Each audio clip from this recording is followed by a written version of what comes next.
TV, mag-aral ng maigi to get the lessons easily. It's tangkop, tangkop, tangkop time. We learn all things, it's very fine, masaya. Tutok na. It's tangkop, tangkop, tangkop time. We learn all things, it's very fine, masaya. Tutok na.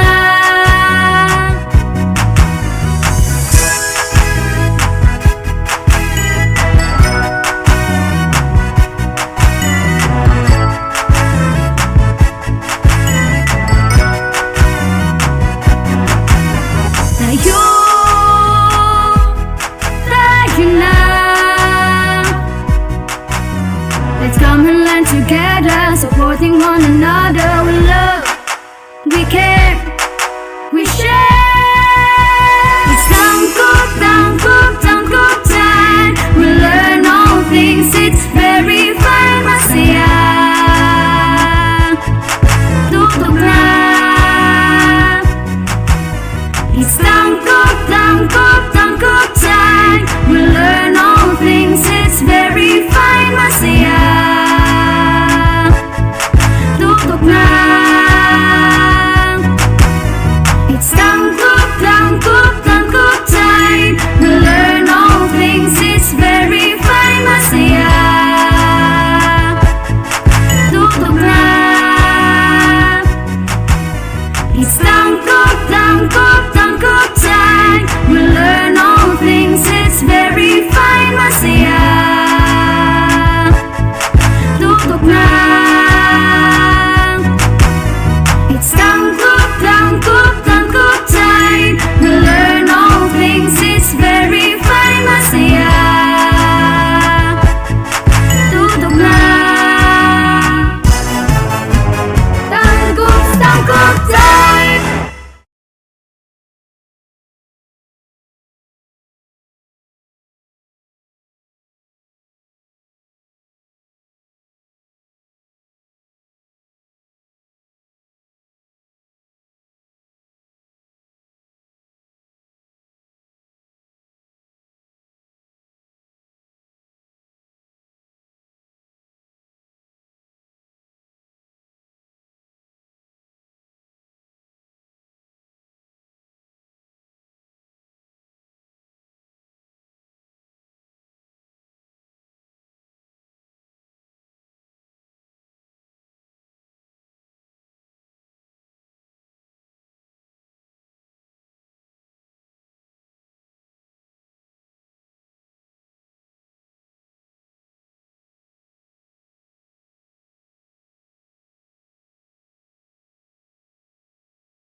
Good afternoon, Tangom Stars, and welcome to Astral Academy Cyber School.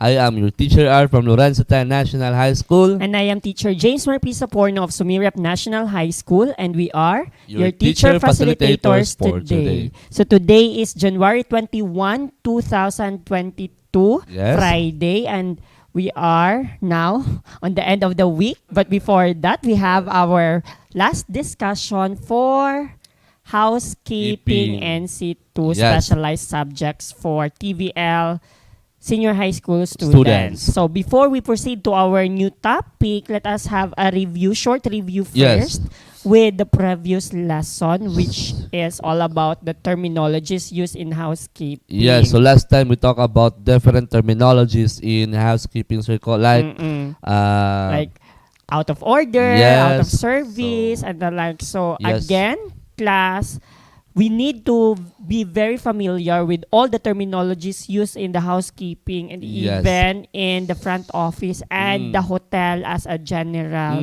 Of course, In general, yes, of course, that because- will be served as our being customer as a guidance, no? Yes. So, and being a kanang naamang kita dito sa front desk or kita may officers in charge of the day, will be kanang clear ang instructions para sa tuwa. Yes, exactly. We need to be familiarized of those terms so that the flow of communication Yes, from that's one right. department to another is clear as Clear. crystal. Yes. All right? So atong nahibaw-an last week ang mga nagkalain-laing term natay mga vacant clean para sa Yes. mga rooms nga limpyo na, vacant dirty nga mga rooms nga dili pa pwede ibaligya kay Yes. kinahanglan ba siya limpyuhan. Like ang mga customers dili magpa-disturb, do not disturb, Yes, no? exactly. Naatay mga out of order nga mga rooms nga dili jud pwede siya ibaligya pa sa hotel or sa resort kay kinahanglan pa siya og major repair. Yes, that's right, teacher ko. Napuntay gitawag nga mga OOS or the Yes. out of service kani siya nga mga klase sa rooms, ang mga rooms nga naginahanglan lang og small or minor repair such as ilisdanan ng baka ang bulb sa iyang ang suga sa That's iyang room, then pwede na din siyang mabaligya. Yes. So class, I hope inyuha puntos lang hinumduman kay Yes. by the time nga magpa-assess mo sa inyong housekeeping NC2 puhon, maggamit jud to ninyo nga mga terms kay appeal to siya sa mga interview sa Yes. assessor. So, gamit So, nito, no? Yes. That's how those things are significant to your studies. All right. So before we move to our next lesson, let's have a short break first. This is Astral Academy Cyber School.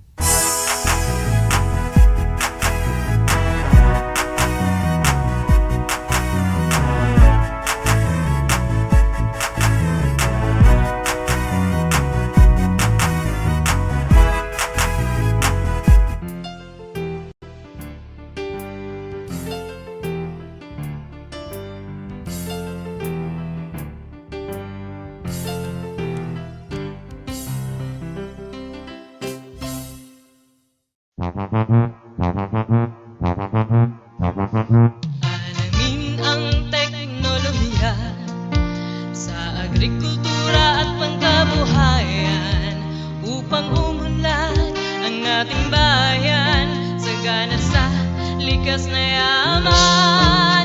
Halika na mag-ipipina, ipipina, ipipina. Halika na, mag-aral na.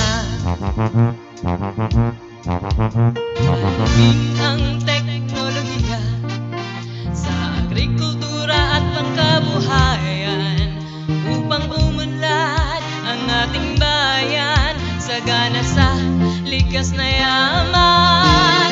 Halika na mag-ipipina, ipipina, ipipina. Halika na, mag-aral na. Ipipina, ipipina, ipipina, ipipina.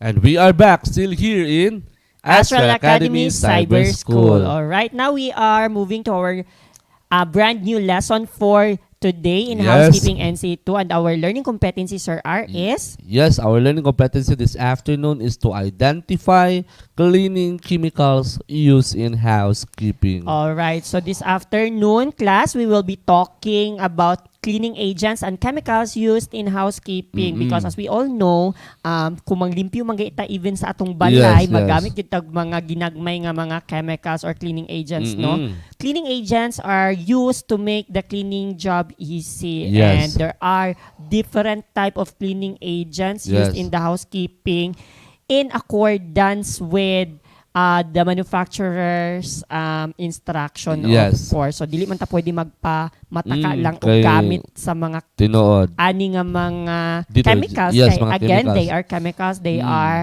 not safe if not used properly. So the Correct. first cleaning agent that we will be talking is, of course, Detergent, no? detergent, sir, Yes. are. So familiar gid nita ng mga estudyante nato ani. Unsa man ang Yes. detergent, sir, are? The detergent has something to do with the pure soap or organic chemicals. Alright, so kung mingon gay tag detergents, ang atog yung mahuna-unaan for sure is sabon sa atong una-una, and that is correct because detergents are pure soap.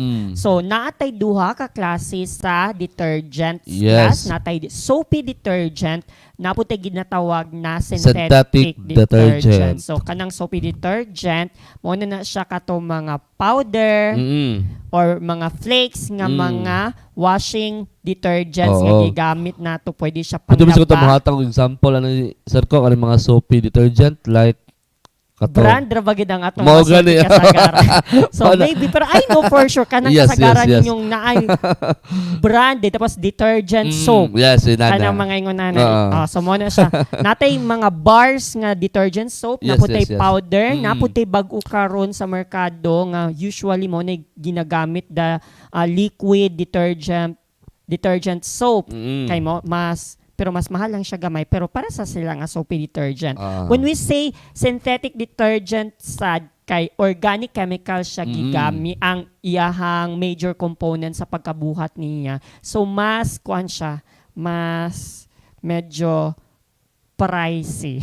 Mas mahal siya Yes. compared to the soapy detergent sir ko. So it is also used for cleaning tasks and for washing up the floors. It may be in forms of as well powder, liquid gels, or even Crystals. crystals. Yes. So our next cleaning agent, Yes. The deodorant. Sir R, nagamit mo ka deodorant? I think ang akong deodorant mangod sir ko is katong spray. Yes. Oo. Also, kani nga deodorants class, I know for sure familiar mo og word nga deodorants kay naggamit man pud taan na as part of our grooming. Yes, personal hygiene, no? Yes, and our personal hygiene. But of course, when we say deodorants in the cleaning of hotels and resorts, we're not talking about the deodorants that we are applying in our body. Kay lahi ng Yes. body deodorants, lahi po ng deodorants nga gigamit sa pagpanglimpyo. Yes, Unsa man ang yes. deodorants, sir R? Yes, they will go to use this agent used for hiding bad smells, they counteract the stale odors, and sometimes it introduce fragrance in the area. And of course, sir ko, they are used in guest room, bathroom, and public areas. And also, they are available in liquids, powders, and crystalline blocks. So, naphthalene, Yes. for example, serve as the effective deodorizers. Okay, so naphthalene is an example of crystal, all right? But of course, when we say deodorants, ginatawag po na kasagaran sa ato ang dapit as air freshener. Kay mo na siya kasagarang ginagamit nato dire kanang ang usual gyud nga air freshener nga gigamit sa ato kay the spray one. So Yes, the spray. kasagaran kung air freshener na siya class, deodorant na siya. But mostly na Take note naputay of that class. yes, no? mostly karon na putay ginatawag ng disinfectant spray. Yes, Nga at yes. the same time, while gispray na to siya, maka-disinfect siya, at the same time, makahatag po siya og fragrance sa Yes. area nga inyuhang gina-spray. So that is, or those are examples of deodorants nga Yes. ginagamit. And we have also here, teacher ko, acid cleaner. Yes, no? the third one is acid cleaner. So- What are acids, sir? Yes, when we speak of acid cleaner, acid used as cleaning agents may vary from mild acid to the strong concentrated hydrochloric acid. So again, acid should be used in solution followed by thorough rinsing, and of course expect for critic and acetic and all acids should be used under the supervision with extreme caution and with the protection of the rubber gloves. And of course, again, strong acids are poisonous and corrosive. All right. So again, acid cleaner. So as the term acid kanang ginatawag na tog acido, no? So kung nakainom mo sa Yes, una yes. sa salida, di ba? Kung labayan Yes. kag acido, Masunog masunog ang man naw. gani ang imong panit and Yes. all. That is why. But of course, acids are very effective when it comes to Cleaning, cleaning, as yes. long as you know how to use it properly. So Mm-mm. you can read it in your SLM that acid should be used in solutions, meaning to say dapat imuha siyang i-dilute. That's right. Dili siya buo nga Buo. acid ngayon kung imo pa siyang i-dilute. Unsa may kasagaran nga gamiton for dilution? Of course, our water. That's And of right. course, when we use our acid, dili na nimo siya pasagdan nga dira na lang imuha siyang ibutang sa imong gilimpyuhan or gigamit sa imong gilimpyuhan, dapat imuha gina siyang i-rinse. Yes. Or i-rinse mo. unsa kina sa binisin ng pag-rinse mo siyang waswasan Waswasan. o Kapila ba tubig. ka Yes, kapila kaya ni para magwaswasan. mawala tong Yes, yes. acid adto. Kay- Of course, we have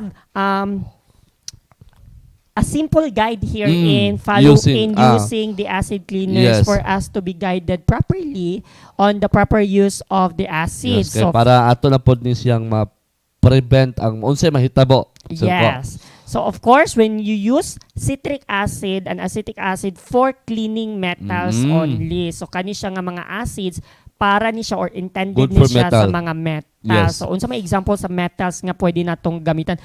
Ana sa hotels, the grills, yes. the rails of the stairways. The stairways, of course. Okay, ka na mangingon ana. And then use diluted hydrochloric acid in removing limescale Scale. from sanitary ware. So kani siya dili kay pud ni siya kani si hydrochloric acid dili kay ni siya ingon nga unsa to kana? Isog. So again, pwede nimo siya gamiton for the sanitary ware katong okay. mga stainless.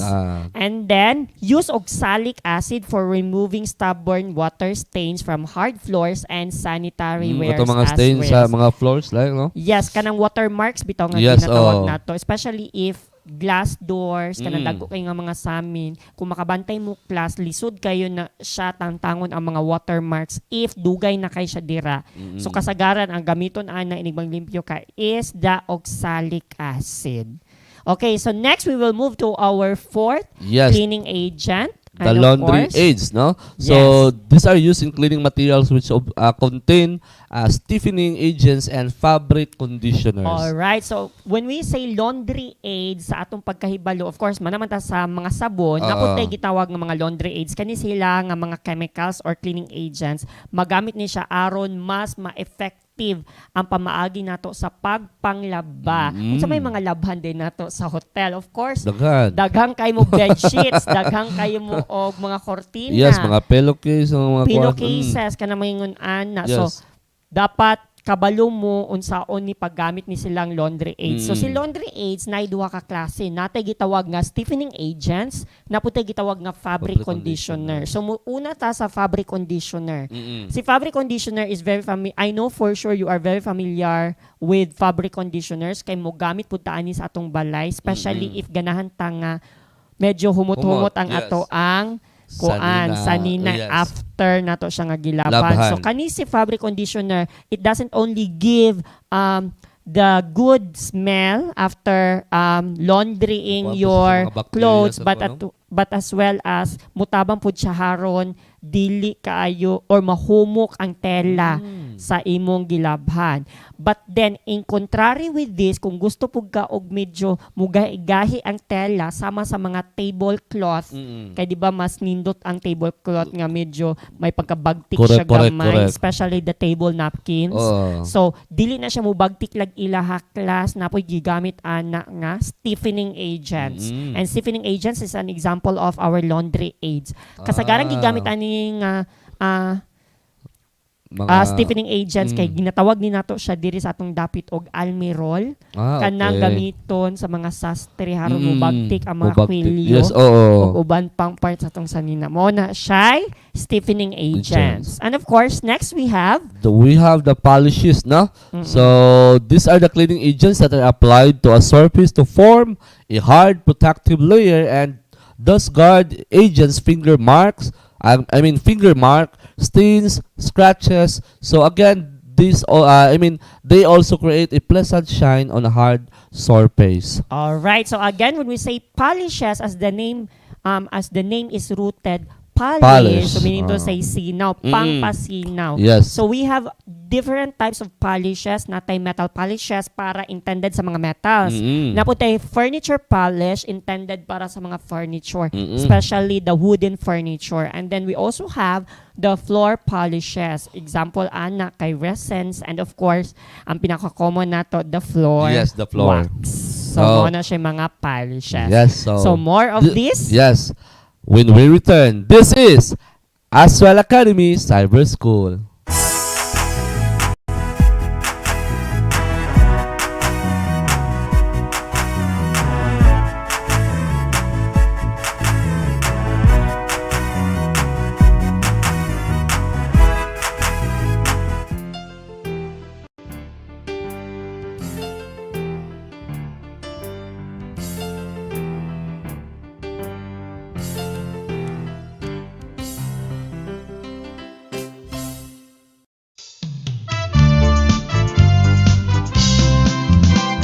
Sa duha tulo, upat lima unom, ang mati ay sayon. Sa duha tulo, upat lima unom, ang mati ay sayon. Addition o multiplication, subtraction o ang division. Problema dali ra sulbaron, kay ang mati ay sayon. Sa duha tulo, upat lima unom, ang mati ay sayon.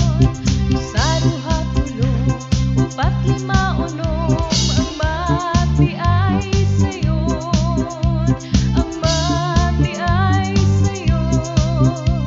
Ang mati ay sayon.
And we are back still here in Astral Academy Cyber School. So we will continue with our discussion this afternoon Yes. with the Cleaning agents Yes. and chemicals used in housekeeping. And the next one Yes, is we have the alkaline cleaners, Sirko. So, Yes. when we speak of alkaline cleaners, alkaline-based cleaning agents are used in laundry and also particularly good for removing grease. And of course, Teacher Ko, it is very strong alkaline materials are known as caustic materials and are extremely corrosive and again, poisonous. Of course. So, when we say alkaline cleaners, no, natin nagkalain-lain klase sa alkaline cleaners class. And then, usa na ang pinaka-common na to nga nailhan niya nga term is, of course, the bleach. So, first example or kanang klase sa alkaline cleaners, we have the sodium carbonate or the washing soda, which is used to soften water and remove light grease marks. So, kani siya, dili kay siya isog, makatangtang lang siya o ginagmay nga kanang mga stain marks. Yes. So naputi gitawag nga Sodium hydroxide or the caustic soda. So again, Sir Ko, it is used for removing grease from grills and block drains. alright. So kani siya medyo kanang unsa ta kana isog-isog na ni siya kay again kani si caustic soda class mo ni siya kasagarang gamiton pangpahilis example ha if na ang inyo bitong drain sa inyong lababo murag na black na siya og mga residues dito Yes, sa food. mo na nin Opo, kuha dili na. siya mo igamiton para Ah, mahilis okay. to siya dadto Then dili mo, na normal flow na din. Yes, exactly. So kana si caustic soda. Mm. And then we also have the sodium hypochlorite of course commonly known as The bleach. which is used for whitening and removing stains from hard and soft surfaces. Surfaces. So daghan kani si bleach mo ni siya kasagarang ginagamit gyud sa atong mga mama ug papa sa balay. Next we have Yes, we have also the solvent cleaners. So again, these cleaning agents are used extensively for a dry cleaning and for stain removal. And more so, they all have the strong fumes and should be used in a well-ventilated room. And of course, solvents are useful for cleaning grease or polishing surface. So again, solvents will be evaporate, so they are ideal for cleaning windows, mirrors, and picture frame. Alright, so solvent cleaners. So sa housekeeping class, kani sa solvent cleaners, mao gini siya kasagarang ginagamit sa ginatawag nato nga dry cleaning. Example class, if namoy mga kanatang kung nakabantay mo na ay mga mahalon nga mga sanina nga dili pwede siya mabasa, dili siya pwede og pwede labhan nga matubigan siya ayo, so i-dry clean lang siya. Ang gamiton nga pagpanglimpyoan na or gamiton nga cleaning agent ana niya is the solvent cleaner. The most commonly known solvent cleaner used in hotels and in washing dry cleaning is of course the perchloroethylene perk. So mao na siya, mura na siya og powder nga imuhang ibutang dadto or liquid lang siya nga ginagmay din tapos kay mao na siya mo limpyo nga dili gyud mabasa og ayo ang imuhang gikuan, especially sa mga gowns o kada mga mahalon nga mga sanina, dili siya pwede tubig. Yes. All right. So mo pang ilahang ibutang, Sir Ko.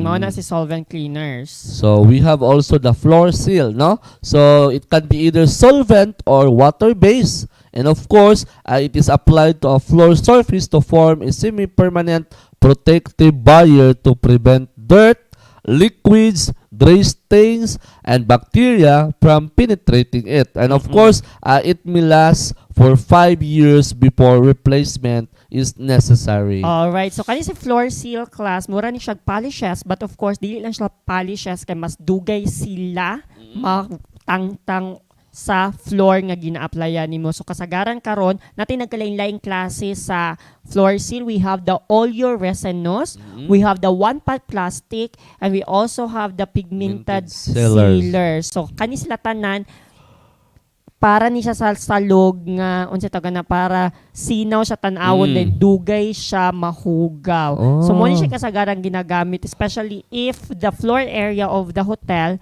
dagko na kaayo. Correct. So kasagaran pod ani karon kung makabantay mo common manggugay siguro kita sa social media nga kanang magamit og one-pot resin.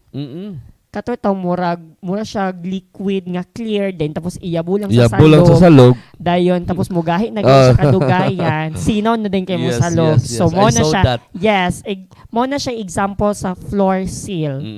All right? So we have also the disinfectants, Sir Ko. So these are used to kill harmful germs, and most disinfectants have a strong smell, and therefore it should be used in recommended amounts in areas where germ control is required. All right, so next we have the disinfectants. So kaning disinfectants no even prior to the pandemic Yes. time, We always use this one. Yes. Permi ang mga hotels, especially not only hotels, I think even hospitals, mga ingon Yes. mag-disinfect na sila. So nagamit na sila og disinfectants pa. Kasagaran or most commonly used disinfectants in hotels are the phenol and halogen. So when we say phenol, it is used to dilute or concentrate solution to disinfect all type of surfaces. So pwede sa kahoy, pwede sa salog Yes, nga that's why tiles. these are the very common examples of Yes. disinfectants, Sir Ko. And of course, the halogen, which element is chlorine and iodine, are used also as disinfectant, particularly in hospitals. Yes, and also we have the abrasive.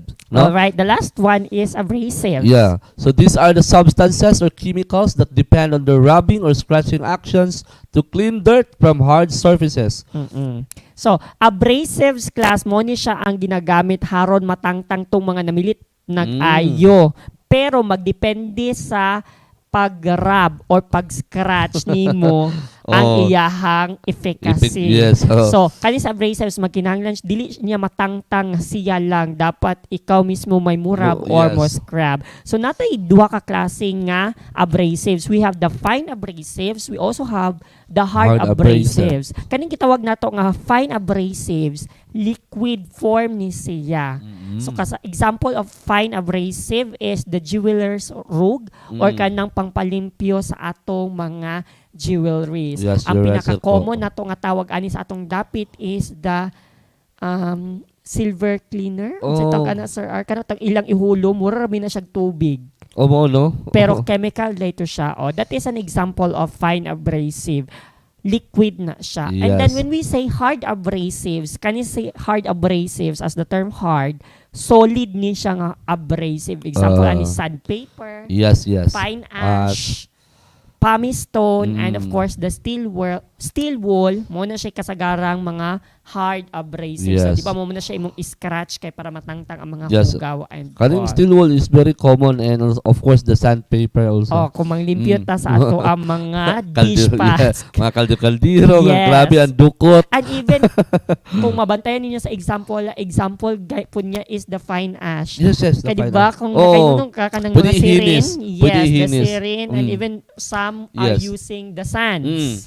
Muna ihinis mo. Mm-mm. Tangtang gidang lako Alright, mga kaldiro, Sir Ko. Those are the most common cleaning chemicals or cleaning agents used in the housekeeping. But of Yes. course, without this very important, next very important gamit para panglimpyo, dili kay to effective to nga mga chemicals. So unsa man na siya? Mao ni siya marang sinugdan, mao pa mo tapos. Yes. So kani siya ang atong gitawag nga water or Yes. tubig. Ngano di ay Sir R? Unsa day nasa tubig?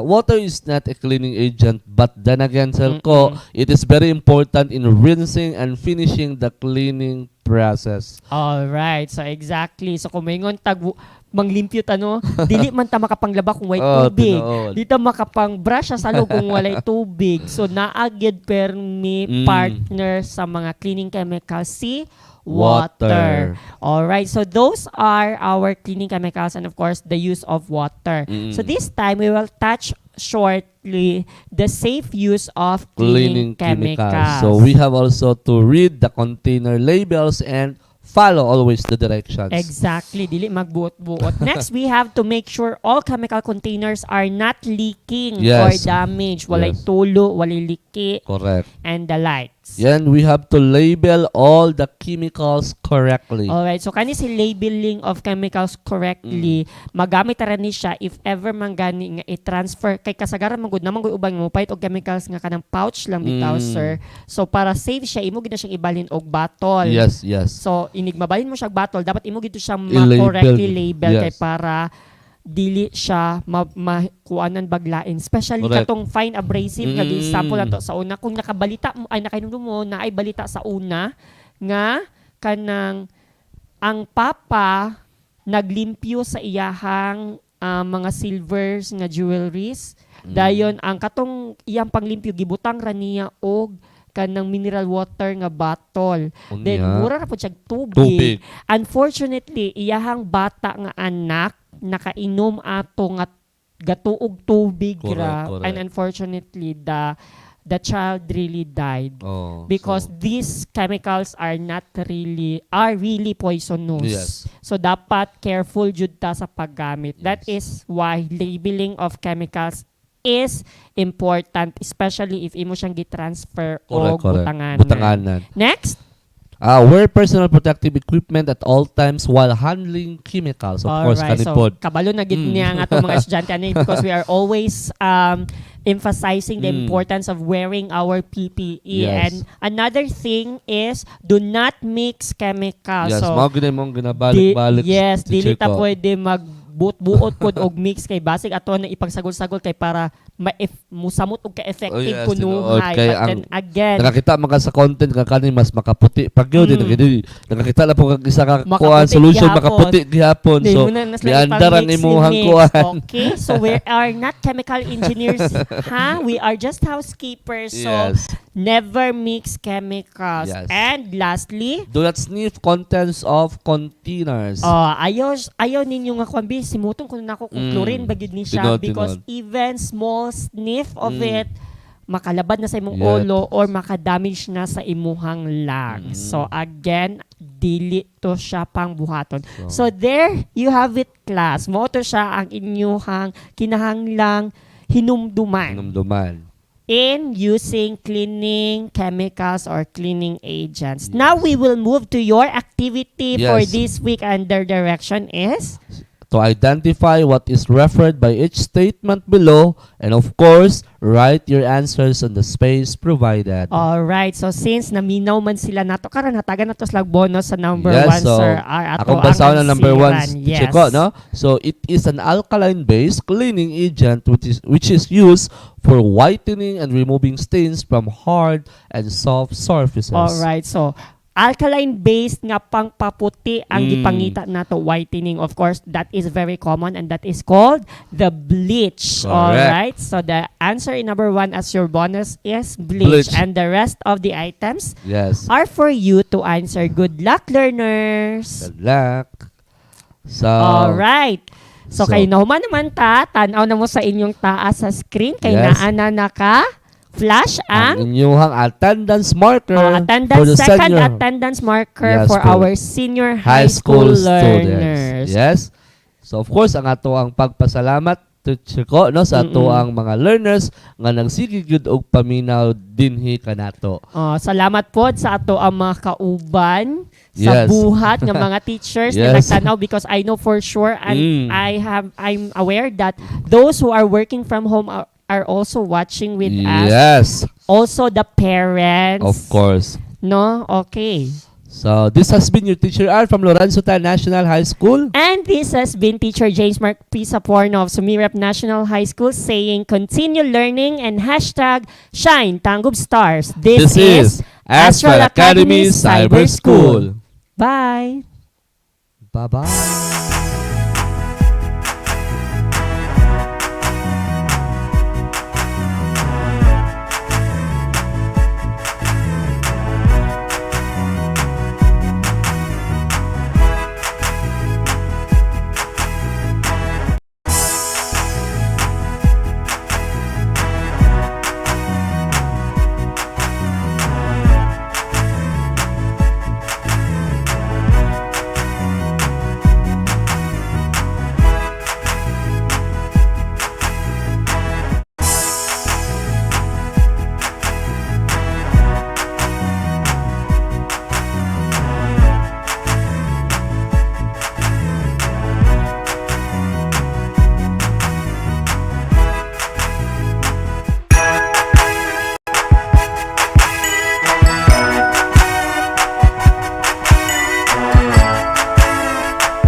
together, supporting one another with love. We care, we share. It's tangkop time. We learn all things, it's very fun, masaya. Tutok na. It's tangkop time. We learn all things, it's very fun, masaya. Tutok na. It's tangkop time. We learn all things, it's very fun, masaya. Tutok na. It's tangkop time. We learn all things, it's very fun, masaya. Tutok na. It's tangkop time. We learn all things, it's very fun, masaya. Tutok na. Tangkop time.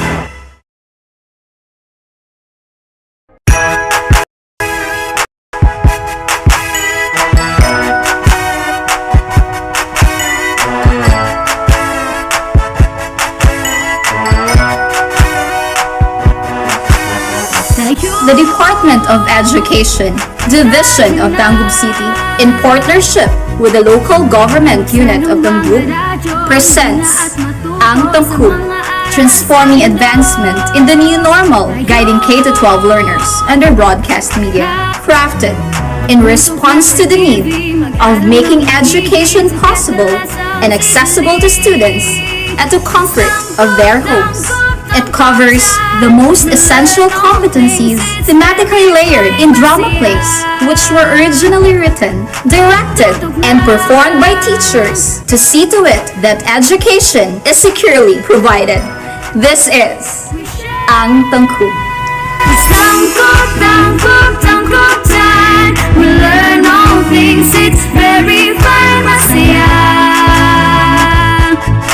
Tutok na.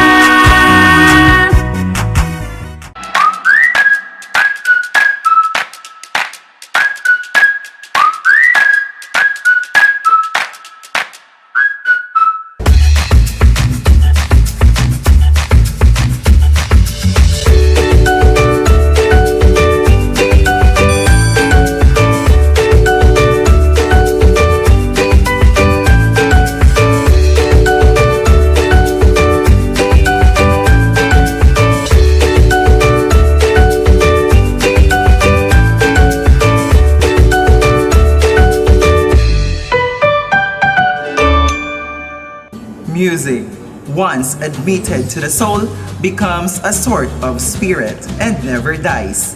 Happy New Year, grade 7 learners! It's 2021. Let us start our year with a new beginning, new possibilities, new learnings, and a brand new lesson in TV-based instructions of Ang Tangkub, where we bring you the lessons direct to your homes. I am Teacher Luigi, your MAPI teacher for today.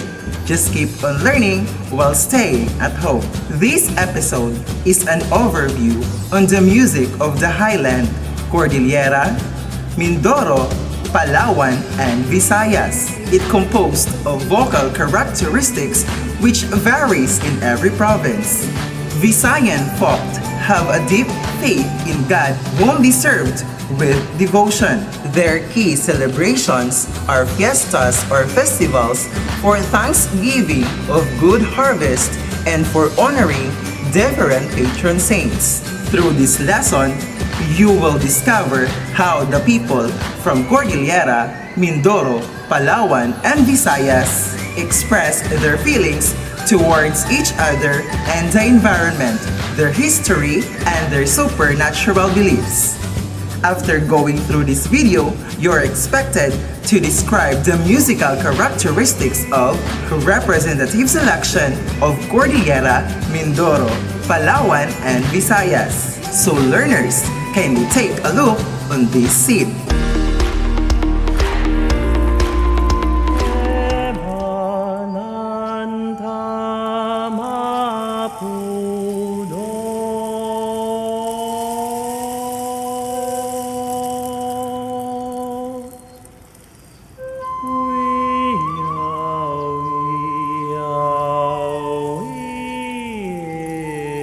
On the video, Josephine was busy searching songs about lullabies, wiyawi, and other folk songs in the Philippines for her assignment. Don't you know that there are more lullabies we can find in our country? So be with me today, learners, as we are going to travel some parts of our country and discover the different vocal music of Cordillera, Mindoro, Palawan, and Visayas. Music of Cordillera. In the highlands of Luzon, music is related to different occasions such as life cycle events, occupational activities, and various rituals. Musical performances may be witnessed during planting and harvest times, peace pacts, courtship, marriage, and death rites. Vocal music of Cordillera. In poetic verses, we have Ibaloy Badiw, considered to be the signature form for specific cultures in Cordillera is the Ibaloy Badiw, which means people who lived in houses. Children's song. We have Uwiwi, a lullaby of Kalinga that relates a child's life. Dagdagay, song of Kalinga that foretells the baby's future. Upiya of Kalinga, Langan Bata-Bata of Tausog, and Buwa in Subanin are the infancy-related songs. Chanted epic poetry. We have Hudhud of Ifugao. Chanted epic poetry, which is recited and chanted only during 4 occasions. Harvesting of rice, bone washing rituals, funeral wakes, and weddings. Themes are about celebrations of the Ifugao heroes, heroines, wealth, and culture. Characteristics of vocal music in Cordillera. We have melismatic and free matter. Melismatic, vocal passage with 1 syllable, sung against several note passages. Kindly take a look on this YouTube video. Ay ay ay ay ugayam galayaman ugayam galayaman hanna kanin nandat dato tan kanigan ganason di kultura ang dilubong ugayam kinatidkar kan respeto dayaw kan kinapudno yamanan mi da kayong apahu kayo gayang galhayamanot yan nagdating ko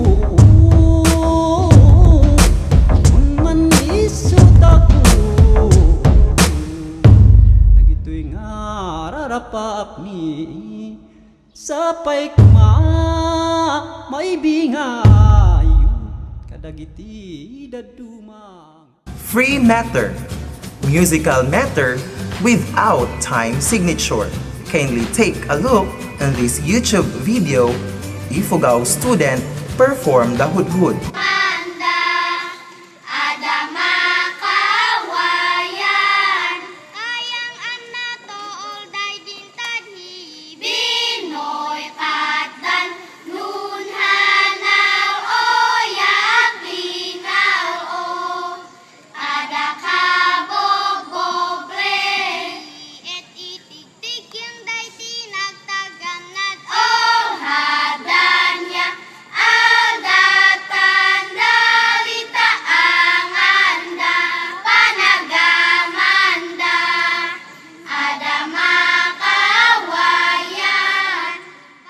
Music of Mindoro.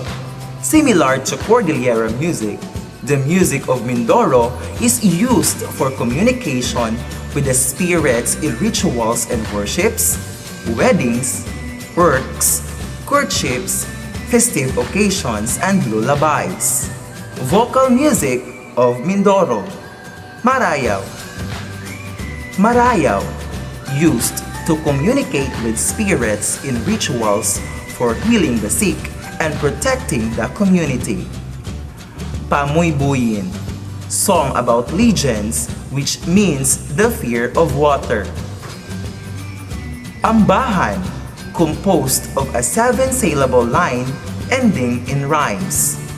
This picture depicts the Ambahan scripts of Mindoro in which texts are commonly written on bamboo, chanted with accompanying instruments. Ambahan is often used in parenting, in courtship, and by visitors to ask food. Kindly take a look on the example of Ambahan style. Music of Palawan. Palawan music is characterized by imitation of sounds from nature and the environment. It is also highly influenced by the native language of the province. Music is usually performed by gong in cymbals. Music has an important role in life of the community because it is performed in rituals such as Tambilaw and the Tinapay. Vocal music of Palawan, Kulyal, a lyrical poem expressing love.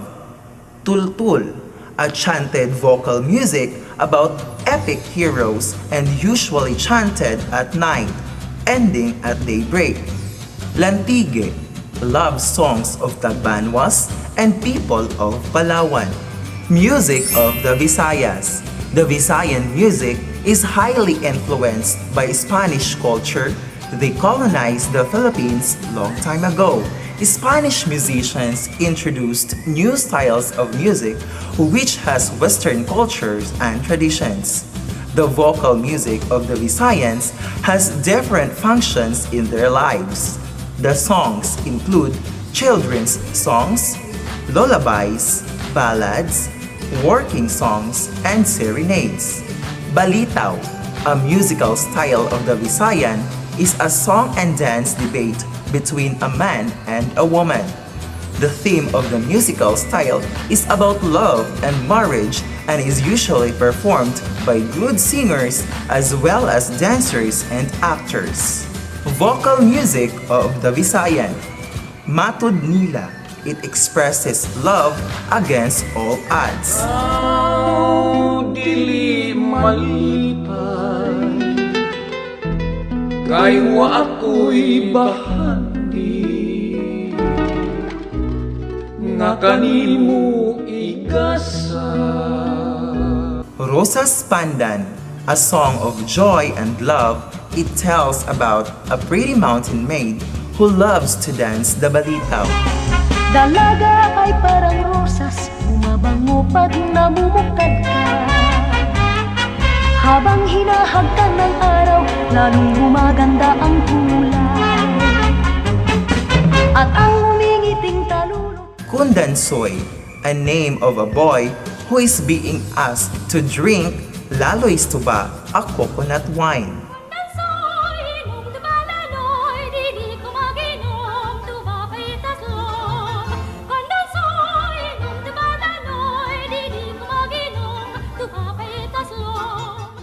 Dandansoy.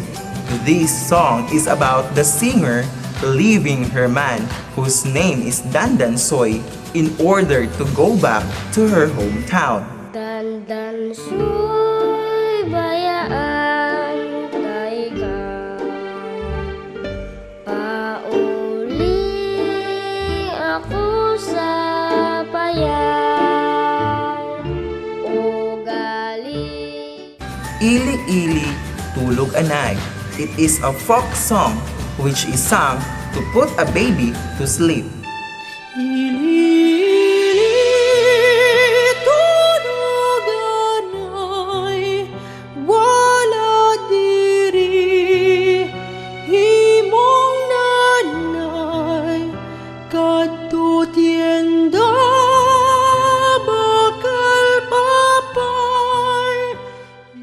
Ako Kini Si Anggi, a work song that tells about a woman who works very hard as a dressmaker. Ako ang isipandi, ang puso ko'y panahin. And si Pilimon, folk song that tells a fisherman whose only catch is a single mud skipper. He then sells the fish, earning just enough to buy a coconut wine. Si Pelimon, na masul sa kadag.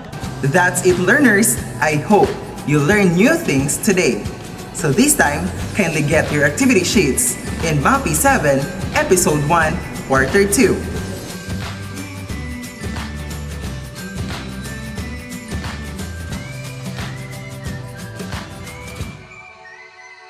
Good luck, learners! I know you can do it. Always remember, believe in yourself and have faith in your abilities. Stay tuned, grade 7 learners, for your ASP class.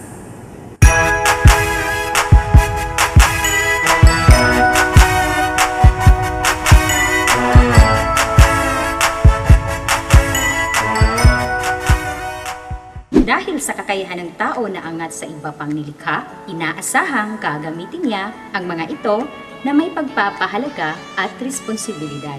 Inaasahan din na gagawin at pipiliin niya ang tama sa isang sitwasyon nang sa ganoon ay makadudulot ito ng kabutihan sa mga tao sa kanyang paligid. Magandang araw, grade 7 learners! Kami ang maghahatid sa inyo ng bagong aralin sa ASP 7 sa araw na ito. Sa sinundang aralin ay naipapaliwanag mo na ang isip at kilos loob ang nagpapabukod tangi sa tao. Kaya, ang kanyang mga pagpapasya ay dapat patungo sa katotohanan at kabutihan. Sa linggong ito ay mahihinuhan natin at malalaman agad ang mabuti at masama sa konkretong sitwasyon sinasabi ng konsensya, at ito ang likas na batas moral na itinanim ng Diyos sa isip at puso ng tao. Panuorin at unawain natin muli ang halimbawang eksena hinggil dito. Hi! Remus at Romulus! Remus at Romulus? Sino sila? Tayo! Di nga! Parang narinig ko na yung pangalan na yan eh. Ah, tama! Yun yung kambal na muntik ng ipapatay ng kanilang tiyuhin, dala ng inggit. Oo nga, grabe yung nag-aalaga sa kanila, no? Posible pala yung hayop na mag-aruga ng bata. Na-amaze ako sa lobo, Barad. Gusto ko yung ugali ng lobo. Hindi lang pala saging ang may puso, maging ang lobo rin. Oo nga, buti pa yung hayop nag-aasal tao, pero may ibang mga tao nag-aasal hayop. Saan galing yung Barad? Parang ang lalim ng hugot natin, ah. Wala. Kasi nga, di ba, napatay niya yung sariling kapatid niya sa sobrang pagkamuli. Sadyang ganyan talaga ang kultura ng ibang bansa, no? Napakahalaga sa kanila yung pamamahal ng kanilang hari. At marami sa kanila ang nagagamit sa kapangyarihan na naging minsan nauuwi sa karahasan. Yun ay sa aking sariling pananaw lang, ha? Para sa iyo, mabuti ba o masama ang tinura ng girls kay B-Boy at Totoy? Tama, nasa sa iyo ang pagpapasya, depende sa iyong pag-unawa. Pwede mong sabihin na tama dahil para sa girls, biro lang ang pagtawag nilang Remus at Romulus kay B-Boy at Tutoy dahil normal lang naman para sa kanila ang pagbibiruan. Pwede rin sabihin mali kasi ibig sabihin may pagkakatulad kayo sa katangian ng mga taong ipinangalan sa iyo. Nararapat lang na pag-isipan mo munang mabuti kung ang lalabas sa iyong bibig ay nakakasakit ba sa damdamin ng ibang tao bago mo ito bibitawan sa iyong bibig. Ang iyong pasya o desisyon ay produkto ng pag-iisip sa bawat sitwasyong iyong kinakaharap. Batay rin sa iyong kaalamang nagdudulot sa madali at mahirap na pagpapasya. May mga sitwasyong madali tayong makagawa ng pasya. Minsan, nahihirapan din tayo. Kaya naman, nangangailangan ito ng tamang pag-unawa at kaalaman sa bawat sitwasyon. Moralidad ng kilos ng tao at ang kaugnayan ng konsensya sa likas na batas moral. Konsensya. Ang salitang konsensya ay galing sa mga salitang Latin na com na ang ibig sabihin ay wet o mayroon at sensya na sa wikang Ingles ay science, na nangangahulugang knowledge o kaalaman. Sa makatuwid, ang ibig sabihin ng salitang konsensya ay mayroong kaalaman o knowledge. Ibig sabihin, ito ay tumutukoy sa ating kaalaman o awareness sa lahat ng ating ginagawa. Halimbawa nito ay ang pagbabahagi ng tulong sa mga nangangailangan na tayo ay may konsensya o kaalaman sa ating ginagawa. Ito ay nakakabit na sa ating pagkatao upang sa ganun ay magawa natin ang nararapat hindi lang para sa atin kung hindi sa ating kapwa-tao. Ayon kay Santo Tomas de Aquino, may mga paraan sa paglalapat ng ating kaalaman sa ating mga ginagawa gamit ang konsensya. Sa tulong ng konsensya, nakikilala ng tao na may bagay siyang ginagawa o hindi ginagawa. Hindi mo man aminin ang totoong nangyari, pero alam ng iyong konsensya ang totoo at ito ay nasa kaloob-looban lamang. Sa pamamagitan ng konsensya, nahuhusgahan ng tao kung may bagay na dapat sana'y isinagawa. Subalit, hindi niya nagawa o hindi niya dapat isinagawa. Ngunit, ginawa pa rin. Ang konsensya ay parang muusig sa iyo na dapat ay sinabi o ginawa mo ang tama at ang hindi paggawa ng mali ay siyang karapat-dapat. Gamit ang konsensya, nahuhusgahan kung ang bagay na ginawa ay naisakatuparan ng maayos at tama o di kaya'y nagawa ng di maayos o mali. Ang konsensya ay parang bumabagabag o patuloy na nagsasabi sa iyo na dapat ay may gawin ka upang maging tama ang mali mong nagawa. Ipinapakita ng tatlong paraan ayon kay Santo Tomas de Aquino na ang konsensya ay nakakabit sa ating pagkatao na dapat nalinangin at pagyamaning mabuti. Ang konsensya ang ating unang batayan sa paggawa ng tama o paghuhusga sa mga maling gawain. Saan nga ba natin binabatay ang ating konsensya? Sariwain natin muli ang tungkol sa salitang likas na batas moral. Likas na batas moral. Ang likas na batas moral ay bigay sa atin ng Diyos nang tayo ay likhain.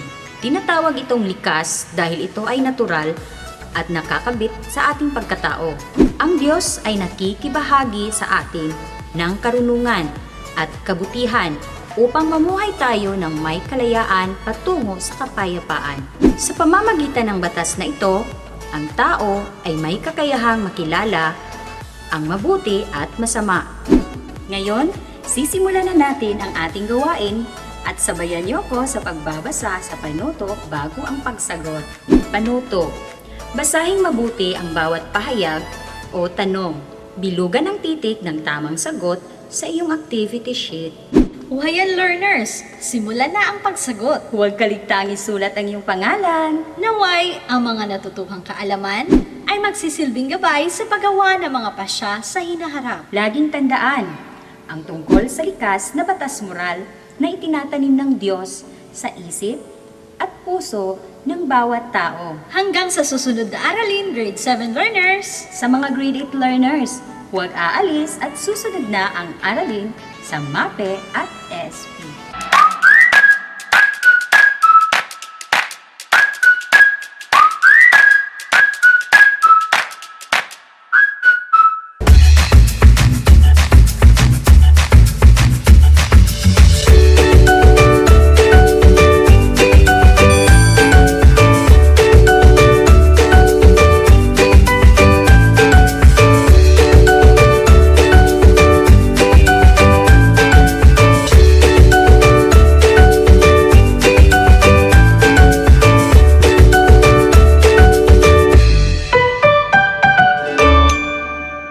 Welcome to another year of learning while staying at home to our brand new episode in TV-based Instructions of Ang Tangkub, where we bring you the lessons direct to your homes. I am Teacher Luigi, your MAPE teacher for today.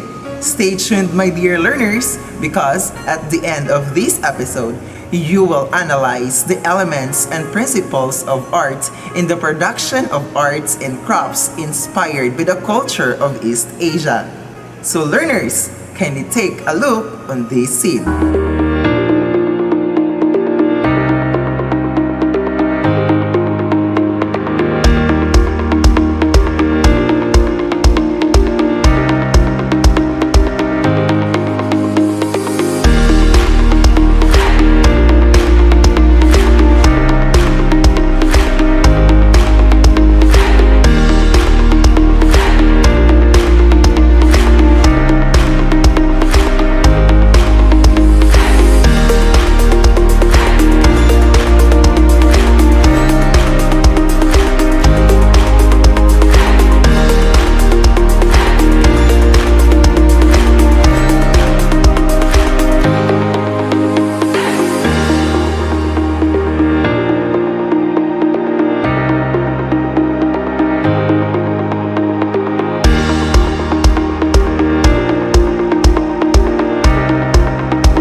On the video, Juan was dreaming about the artworks in China and Japan in a museum he visited. He saw different paintings from the two countries.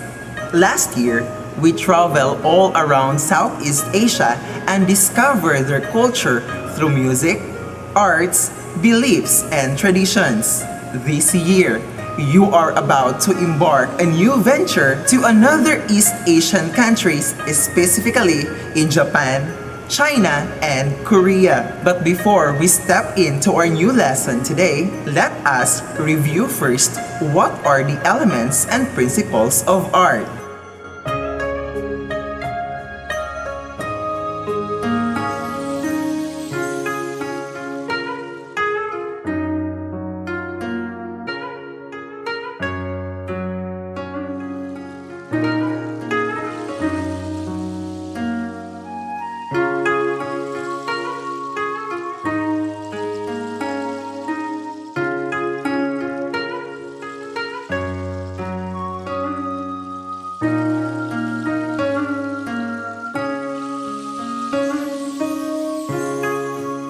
East Asian countries have been noted for numerous similarities and commonalities in their art production, artistic traditions, and principles of arts as influenced by their history, beliefs, religion, location, culture, and history.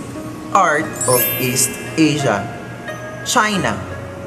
Painting subjects or art themes. Flowers and birds.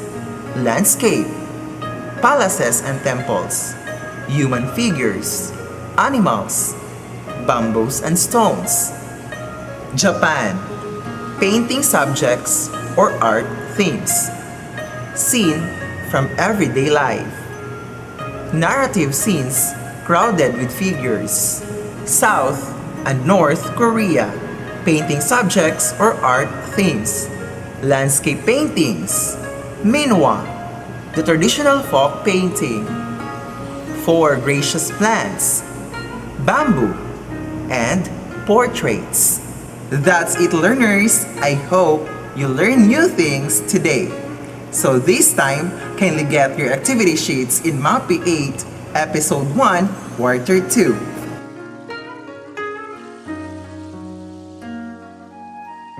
Good luck, learners! I know you can do it! Always remember, believe in yourself and have faith in your abilities. Stay tuned, Grade 8 learners, for your ASP class. Bye!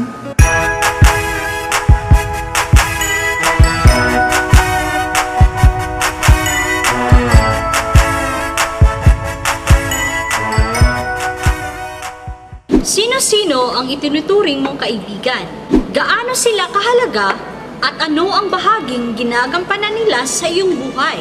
Ano ang iyong nararamdaman kapag kasama mo ang iyong mga kaibigan? Magandang araw, Grade 8 learners! Sa araw na ito ay mahihinuhan natin na ang pagkakaibigan ay nakatutulong sa paghubog ng matatag na pagkakakilanlan at pakikisalamuha sa lipunan. Maraming kabutihang naidudulot ang pagpapanatili ng mabuting pakikipagkaibigan, ang pagpapaunlad ng pagkatao at pakikipagkapwa, at pagtatamo ng mapayapang lipunan o pamayanan. Ang pagpapatawad ay palatandaan ng pakikipagkaibigang batay sa kabutihan at pagmamahal. Nakatutulong ito sa pagtamo ng integrasyong pansarili at pagpapaunlad ng pakikipagkapwa. Ang pagkakaibigan ay nangangahulugan ng pagkakaroon ng ugnayan ng isang tao dahil sa pagmamahal o pagpapahalaga. Sila ang mga taong may halaga sa iyo na nakakaangat sa iba mo pang kakilala o kasama. May di malilimutang karanasan ka ba sa isang kaibigan kung saan masasabi mong naging mahalaga at makabuluhan ang papel niya sa buhay mo? Ayon kay Aristotle, may 3 uri ng pagkakaibigan. Una, ang pakikipagkaibigang nakabatay sa pangangailangan. Pangalawa, ang pagkakaibigang nakabatay sa pansariling kasiyahan. At pangatlo, ang pagkakaibigan na nakabatay sa kabutihan. Ngayon, alam na natin ang iba't ibang uri ng kaibigan. Pero, sa edad ninyo bilang kabataan, Maaaring hindi pa sapat ang inyong kakayahan na makamit ang mas malalim at makabuluhang pagkakaibigan. Kaya, tunghayan natin ang eksena upang ating mapalalim ang kabuluhan ng pagkakaibigan. Pero bago yan, basahin mo muna ang tanong. Mga barad, may naisip na akong content. Baka gusto niyong mag-guest sa vlog namin ni B-Boy. Wow, excited na ako para bukas, Barad. Nasaan na kayo mga tao dito? December na December. Pero ang daming ghost. Gawa ka na lang ng poll, Brad. Baka sakaling matauhan sila. Sige, Barad.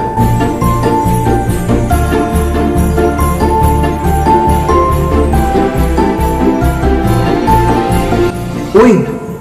May improvement!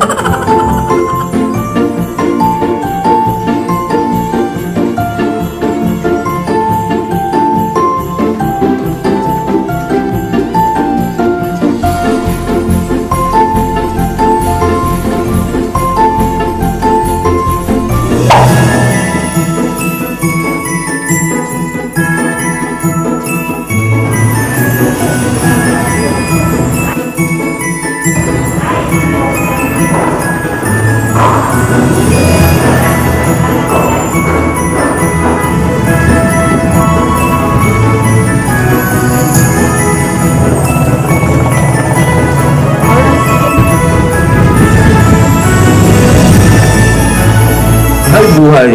Hayaan mo, Barad. Target natin ng 1,000 squared na views. 1,000 squared? 1 million? Maliit na bagay. What's up mga kabarads? It's Totoy here. And B-Boy here! Tambay na naman tayo dito sa rutang Totoy. B-Boy! Okay mga kabarads, nandito tayo ngayon sa isa namang highlights ng aming lugar tuwing Disyembre. Ito ay ang Christmas Symbols! As you can see, kami lang dalawa ni Tutoy kasi nag-ghost kami ng aming tropang igigaya sana namin ngayon. So mga kabarads, larga na!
Batay sa iyong napanood? Tama! Sa pamamagitan ng pagsuporta at pagbibigay halaga nila sa bawat isa ay isang malaking tulong na iyon sa paglago ng pagkatao. Paano nga ba makatutulong ang pagkakaibigan sa paglago ng pagkatao at lalo na sa pakikisalamuhan natin sa lipunan? Gawa ka na lang ng poll, Brad. Baka sakaling matauhan sila. Sige, Barad.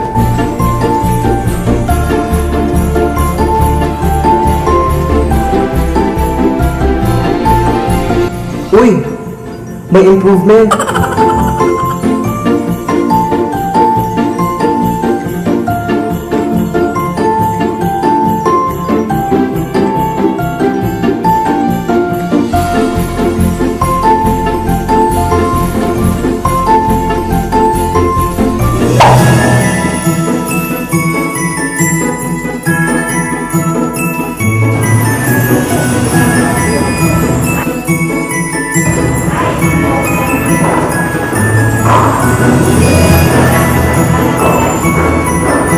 What's up mga kabarads? It's Totoy here. And B-Boy here! Tambay na naman tayo dito sa rutang Totoy. B-Boy!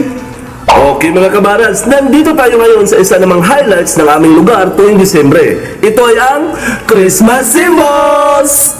As you can see, kami lang dalawa ni Tutoy kasi nag-ghost kami ng aming tropang igigaya sana namin ngayon. So mga kabarads, larga na!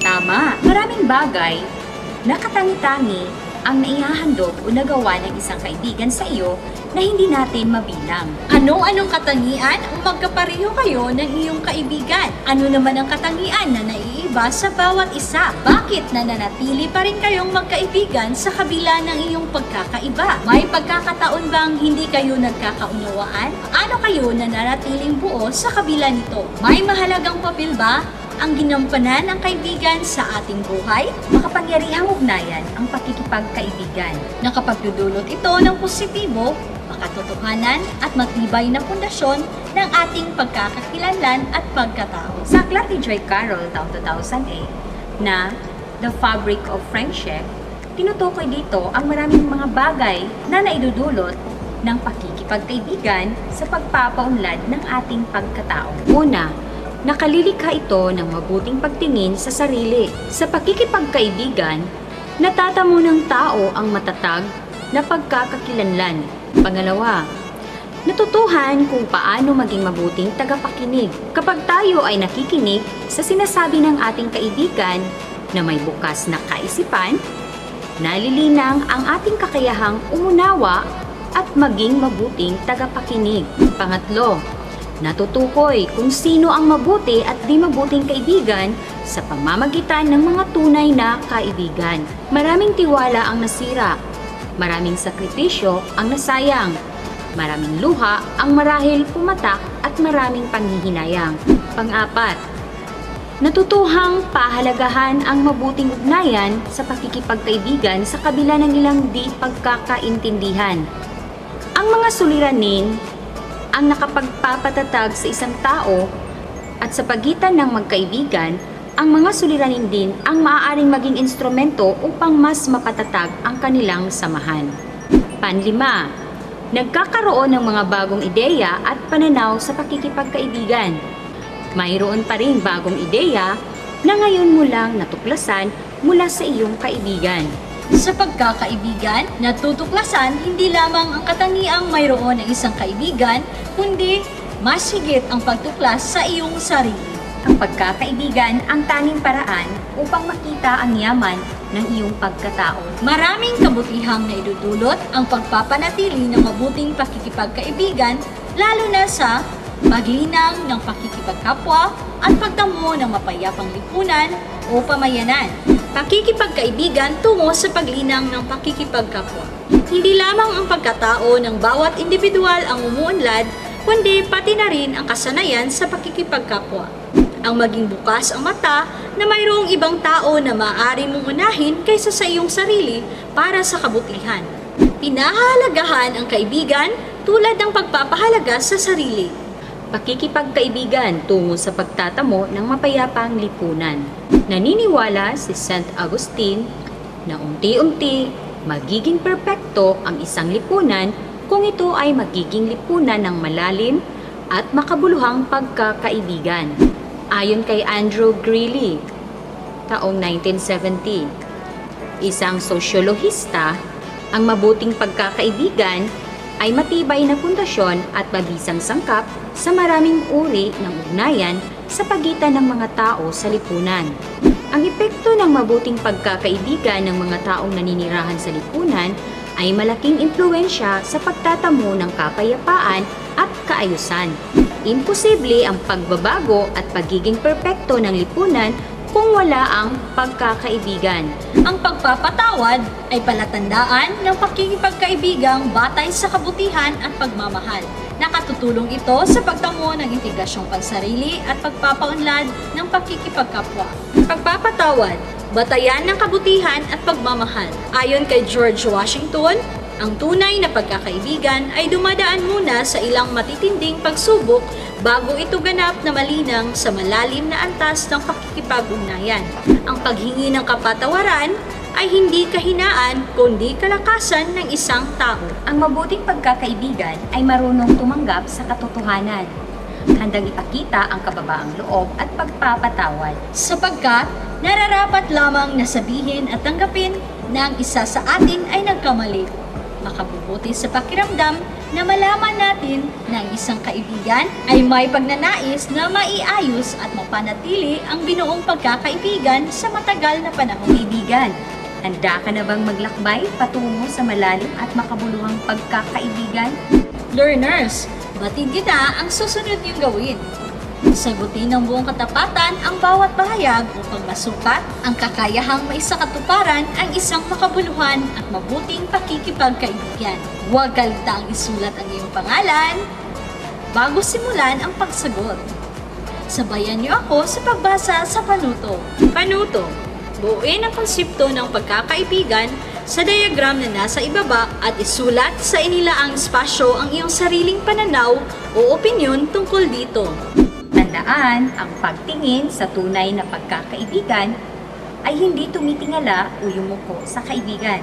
Tinitingnan mo siya at kayo nakatingin sa iisang direksyon, patungo sa kabutihan. Gamit ang kabutihan ay pagmamahal ng Diyos bilang gabay.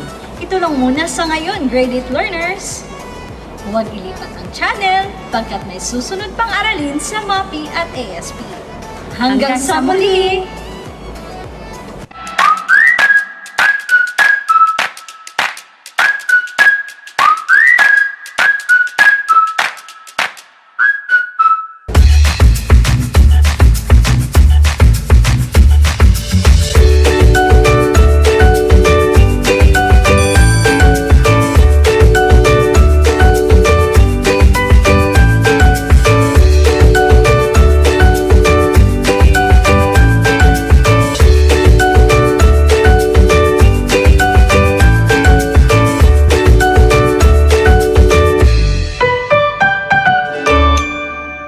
Dancing comes naturally to people, and it's an easy activity to everyone to partake in. It offers natural outlet to express your feelings through body movements with passion and flair. It is an exquisite artistic outlet to boast your ability to permanently use these expressive qualities even when you are dancing.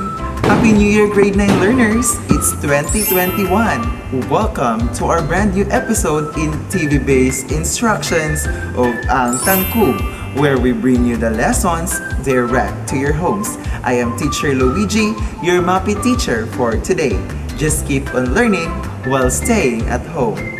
This episode introduces you to the art of social dancing and dance mixers. How these dances provide you with the necessary skills and understanding of an appreciation of the artistic, athletic, and social features of the dance.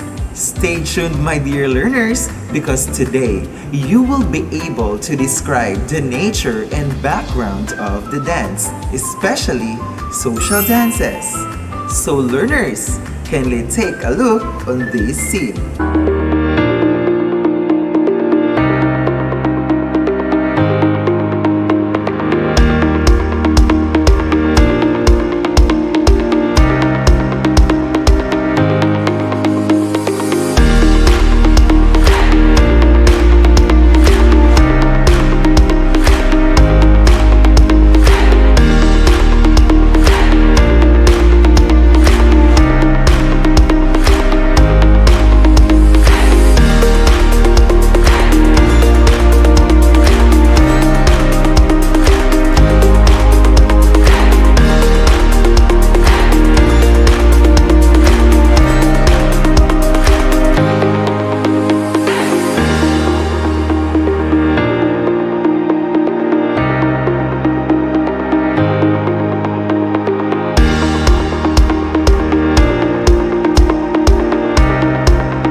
On the video, Juan was dreaming about Social dance during the old times where our lolos and lolas partnering each other into the beat of the music.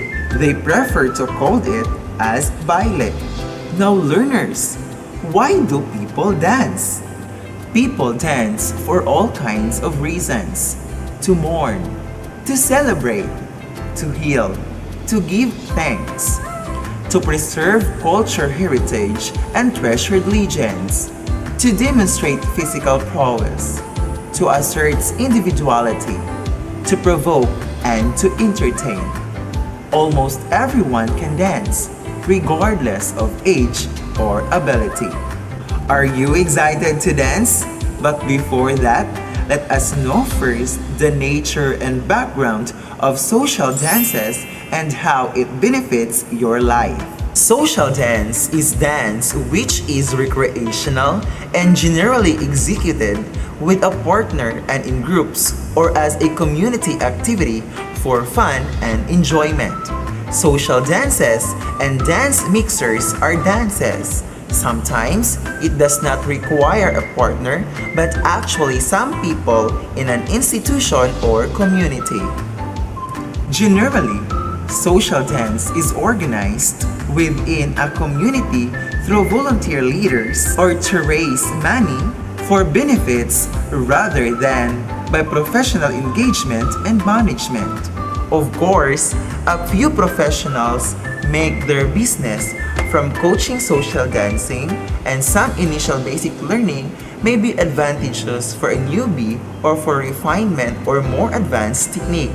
Nevertheless, the handling on from an individual to a person and generation to generation is more a community-based tradition, and much of the development of social interaction in conventional dance is required through everyday participation with older veterans handling onto the enthusiastic young. Social dance can derive from or be an interest within many different genres. It can be the folk dances of a particular village performed at the local green or community center, or it can be old-time dancing performed in a barn or public hall, or even ballroom dancing. Latin American, salsa or rock and roll, or any contemporary dance that is public recreational instead of for display or commercial B. Many social dances are dance mixers, and the primary function is that people oath to mix and often exchange partners. The optimum purpose of social dances involve organizations of people enjoying activity within sets where groups and couples regularly change places or even partners. Some of the primary forms of group dancing within sets known as country dancing, or those in which couples are aligned in either long ways, circular or columnar formation, or in squares called quadrilles. Social dances are classified into two major dances, namely Latin American dances and modern standard dances. Latin American dances are dances originated in Latin America. These include salsa, mambo, merengue, swing, cha-cha-cha, rumba, pasodoble, jive, and boogie. Modern standard dances are dances that fall into the standard category, namely waltz, tango, foxtrot, Viennese waltz, slow waltz, and quick step. Now learners, let us talk about the benefits of social dancing. Number 1, improves your social life. This will allow you to interact with new people every week, and you will meet more people each time you go out. Meeting people while dancing is an amazing way to make new friends and increase your social circle. As another bonus, social dancing can help to prevent feelings of loneliness due to sociability of dancing with a partner. Second, improves your social skills. it helps improve your social life by increasing your social skills and making it easier to communicate and interact with others. Third, helps sharpen your mind. It means that you will be making split-second decisions, learning to follow the patterns of your dance partner, and adding more style and flair to your dancing. Fourth, reduces stress. This is an effective method of stress reduction. It works with reducing the hormones associated with stress. Fifth, provides new cultural experience. This will give you opportunity to discover new aspects of different cultures through different dances, and you will be able to find new cultural experiences as you meet new people. That's it, learners. I hope you learn new things today. So this time, learners, kindly get your activity sheets in MAPE 9, Episode 1, Quarter 2. True or false? Directions. Write T if the statement is true and F if the statement is false. Write your answers on the blank provided before each number. Good luck, learners! I know you can do it. Always remember, believe in yourself and have faith in your abilities. Stay tuned, grade 9 learners, for your ASP class. Bye!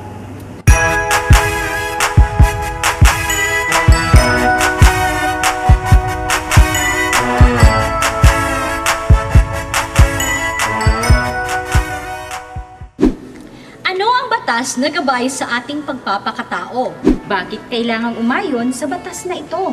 Magandang araw, grade 9 learners! Sa sinundang aralin ay napagtuunan natin ng pansin ang tungkol sa pagpapatunay na ang karapatan ay magkakaroon ng tunay na kabuluhan kung gagampanan ng tao ang kanyang tungkulin na kilalanin at unawain gamit ang kanyang katuwiran, ang pagkakapantay-pantay ng dignidad ng lahat ng tao. Ngayon naman ay masusuri natin ang mga batas na umiiral at panukala tungkol sa kabataan batay sa pagsunod ng mga ito sa likas na batas moral. Bilang halimbawa, panoorin muli ang eksena. Alamin kung ano ang batas na pinag-uusapan dito. Mga kabarads, paalala lang sa mga nagbabalak mamasyal dito, kailangang sundin natin ang mga protocols kasama na doon ang pagsuot ng face mask, face shield at temperature check. Dahil kung above 37 degrees, hindi ka pwedeng makapasok. Hindi rin tayo dapat mabahala dahil sinisecure na ng ating LGUs ang kaligtasan ng lahat. May mga first aider tayong nakaantabay 24 oras. So ngayon, Barad, ipaliwanag muna natin kung bakit hindi kasing laki noon ang Christmas symbols natin ngayon. Tumpak, Barad! Maswerte tayo ngayon dahil nandito si Sir Deca, ang tourism officer ng Tanggub. O Sir, maaari niyo po bang i-explain sa ating mga kabarad kung bakit Christmas Village sa halip na naglalaki ang Christmas symbols? Ano ang dapat sundin kapag nagbabalak ka na mamasyal sa Christmas Village? Mga kabarads, paalala lang sa mga nagbabalak mamasyal dito, kailangang sundin natin ang mga protocols kasama na doon ang pagsuot ng face mask, face shield at temperature check. Dahil kung above 37 degrees, hindi ka pwedeng makapasok. Hindi rin tayo dapat mabahala dahil sinisecure na ng ating LGUs ang kaligtasan ng lahat. May mga first aider tayong nakaantabay 24 oras. Maraming batas ang umiiral sa lipunan ng ating kinabibilangan. May mga batas na nakabatay sa likas batas moral. Ito ay ang Principle of Medicine o Primum non nocere, first do not harm. Prinsipyo ng mga doktor na laging may pagnanais na makapagpagaling at iiwasan ang lahat ng makapagpapalala ng sakit o makakasama sa pasyente. Ayon kay Santo Tomas de Aquino, lahat ng tao ay may kakayahang mag-isip at makaunawa sa kabutihan. Ayon naman kay Max Skiller, ang pag-alam sa kabutihan ay hindi lamang gumagalaw sa larangan ng pag-iisip, kundi sa larangan din ng pakiramdam. Paano natin nalalaman ang mabuti? Ito ay nararamdaman lang sa loob ng tinik ng ating konsensya. Ano nga ba ang mabuti? Ang mabuti, ang laging pakay at layo ng tao, ang isip at puso, ang gabay para kilatisin kung ano talaga ang mabuti. Sapat na nga ba ang sabihin, Mabuti ang aking hangarin, Iba ang mabuti sa tama. ang paggawa ng tama ay pagpili ng mabuti batay sa panahon, kasaysayan, konteksto at sitwasyon. Dapat ay angkop sa pangangailangan at kakayahan ng gagawa ng pagpili. Likas sa batas, moral. Batayan ng mga batas ng tao. Ang likas na batas moral ay hindi katulad ng instruction manual. Hindi ito isang malinaw na utos kung ano ang gagawin ng tao sa iba't ibang pagkakataon. Gabay lamang ito upang makita ang halaga ng tao. Naisatitik ng mga ito ang anumang makatutulong sa pagpapayabong ng tao. Gabay din lamang ang mga ito na natutuhan sa karanasan ng mga tao sa pagdaan ng panahon. Malayo sa pagiging absolutong batas para sa pagunlad at kaayusan ng lipunan. Matutupad ba natin ang likas na batas moral sa ating bayan? Isang simpleng sagot. Habang may nakatingin sa mabuti, nagtataka at nagtatanong, tsak na hakbang tayo papalapit sa mabuti. Ano ang pinakaunang hakbang? Ang pagsunod sa batas na nakabatay sa likas na batas moral o natural law, gumagarantiya sa pagtugon sa pangangailangan ng tao at umaayon sa dignidad ng tao at sa kung ano ang hinihingi ng tamang katwiran ay mahalaga upang makamit ang kabutihang panlahat. Ngayon, batid mo na ang tungkol sa batas na umiiral at panukala tungkol sa mga kabataan batay sa pagsunod ng mga ito sa likas na batas moral. Ngayon, simulan na natin ang pagsagot sa gawain sa linggong ito. O hayan, simulan na ang pagsagot. Huwag kaligtaang isulat ang iyong pangalan. Hanggang sa susunod na aralin, Grade 9 learners!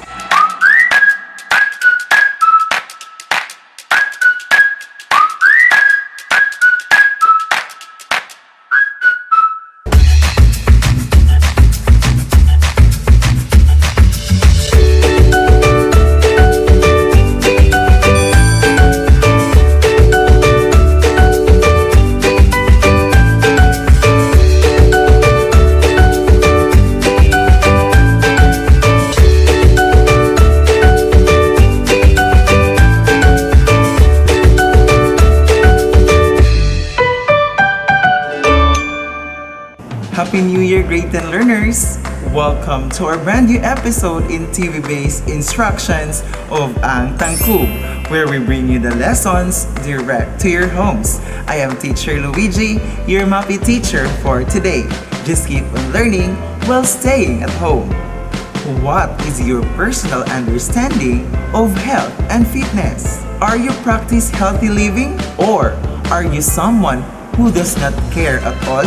Welcome to your first part of your journey on active recreation fitness lesson. In this episode, you will engage in moderate to vigorous physical activities for at least 60 minutes a day. Now learners, let us take a look on this scene. Wala yun. Tara, tayo na. Sakay na tayo. Uy! Ayan! Nagmamadali ka na naman. Ano to? Picture mo na nag-warm up ka? Akin na. Salamat ha. Call of nature eh.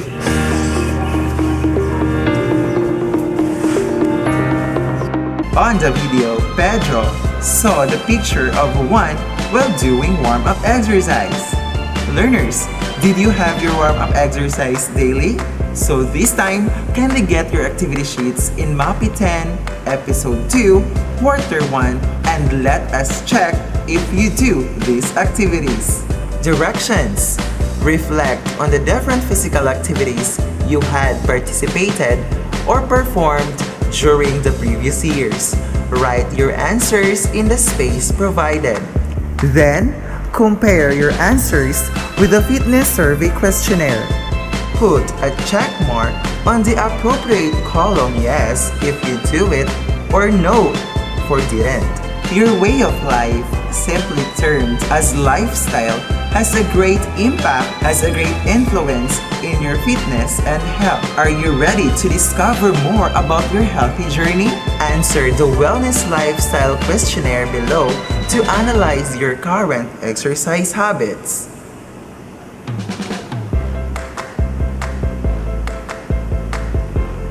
Are you done answering? Great! Warm-up exercise, or sometimes called limbering up, is always the initial phase of any exercise program. It is a light physical activity aimed at increasing the body temperature to allow a gradual increase in the blood flow to the muscles, ligaments, and tendons. Blood capillaries are opened up to allow oxygenated blood to supply the muscle for contraction. Consequently, individuals who directly engage in a vigorous activity without first warming up often experience muscle cramps or get injured. Normally, the warm-up takes about 5 to 10 minutes. A good indicator if the individual is already warmed up is the onset of a light sweat. Cooling down after your workout allows for a gradual recovery of pre-exercise heart rate and blood pressure. Benefits of warm-up. First, increased range of motion. Second, improved coordination and movement efficiency. Third, decreased risk of injury. Fourth, increased power output available from muscles. And lastly, increased energy available from aerobic metabolism as the start of the activity.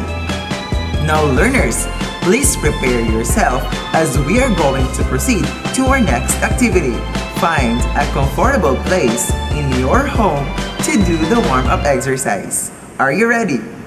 Start being fit, stretch it out.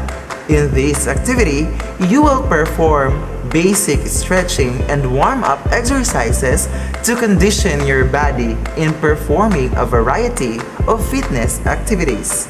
The warming effects. An effective warm-up exercise should first increase blood flow to the muscles, increase muscle elasticity, gently raise heart rate, increase mental alertness, and increase core body temperature. Now learners, kindly follow this procedure. Perform the following warm-up exercises with safety precautions. Observe proper posture and correct execution in doing the different exercises. After that, put a check mark on your activity sheets after doing the exercise and let your parents sign on it. Now learners, let's do it. Neck stretch. Bend your head forward and move to the right slightly. With your right hand, gently pull your head downward to stretch your neck. Hold for about 16 counts. Repeat on the opposite side. Next, let's proceed to shoulder rolls. Stand upright position. Roll shoulders in circular motion forward to backward. Next, side arm stretch. Stand in upright position. Extend the right arm to the left. Use the left arm or hand to gently push the right arm towards the body to straighten and stretch it. Hold the stretch for 16 counts. Repeat on the left arm. Triceps stretch. Extend one hand down the center of your back, fingers pointing downward. Use the other hand to grasp the elbow and stretch your tricep muscle. Hold the stretch for 16 counts. Repeat on the opposite arm. Hamstring stretch. Stand with your feet shoulder width apart, one foot extended half a step forward, keeping the front leg straight. Bend your rear leg, resting both hands on the bent thigh. Stretch the hamstring muscles. Hold the stretch for 16 counts. Repeat on the opposite leg. Quadriceps stretch. Stand near a wall or a piece of starting exercise equipment for support. Grasp your ankle and gently pull your heel up and back until you feel a stretch in front of your thigh. Hold for about 16 counts. Switch legs and repeat. Outer thigh stretch. Sit on the floor. Extend your legs in front of your body. Bend right knee. Cross right foot over left knee and placed on the floor. Place left elbow on the right knee. Keep abdominal muscle tight and back straight. Keep shoulders back and chin up. Place right arm behind your right hip on the floor for support. Gently twist waist and shoulders to the right, looking behind the right shoulder. Feel the stretch in the right outer thigh. Inhale or breathe in through the nose and exhale, breathe out through your mouth as you complete this stretch. Hold this stretch for 16 counts. Repeat on the opposite side to stretch your left outer thigh. That's it, learners! You do it great! That's all for now, learners. Expect for more warm-up exercise for the next episodes. This is Teacher Luigi that reminds you to believe in yourself and have faith in your abilities.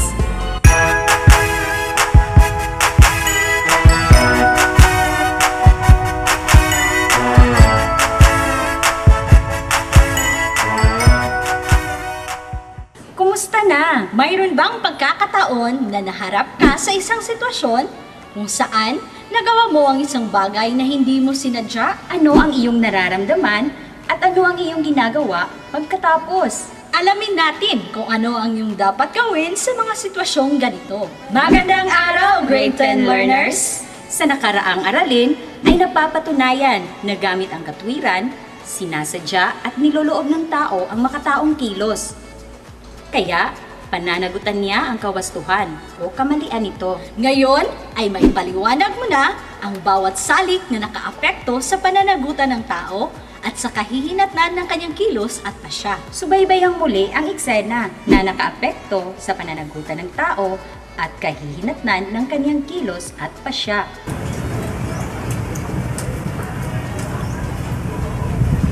Barad, parang may buligo ng aso ng gumawa nito ah. Oo nga, Barad. Naparami pa naman ang bili natin dito. Sayang to.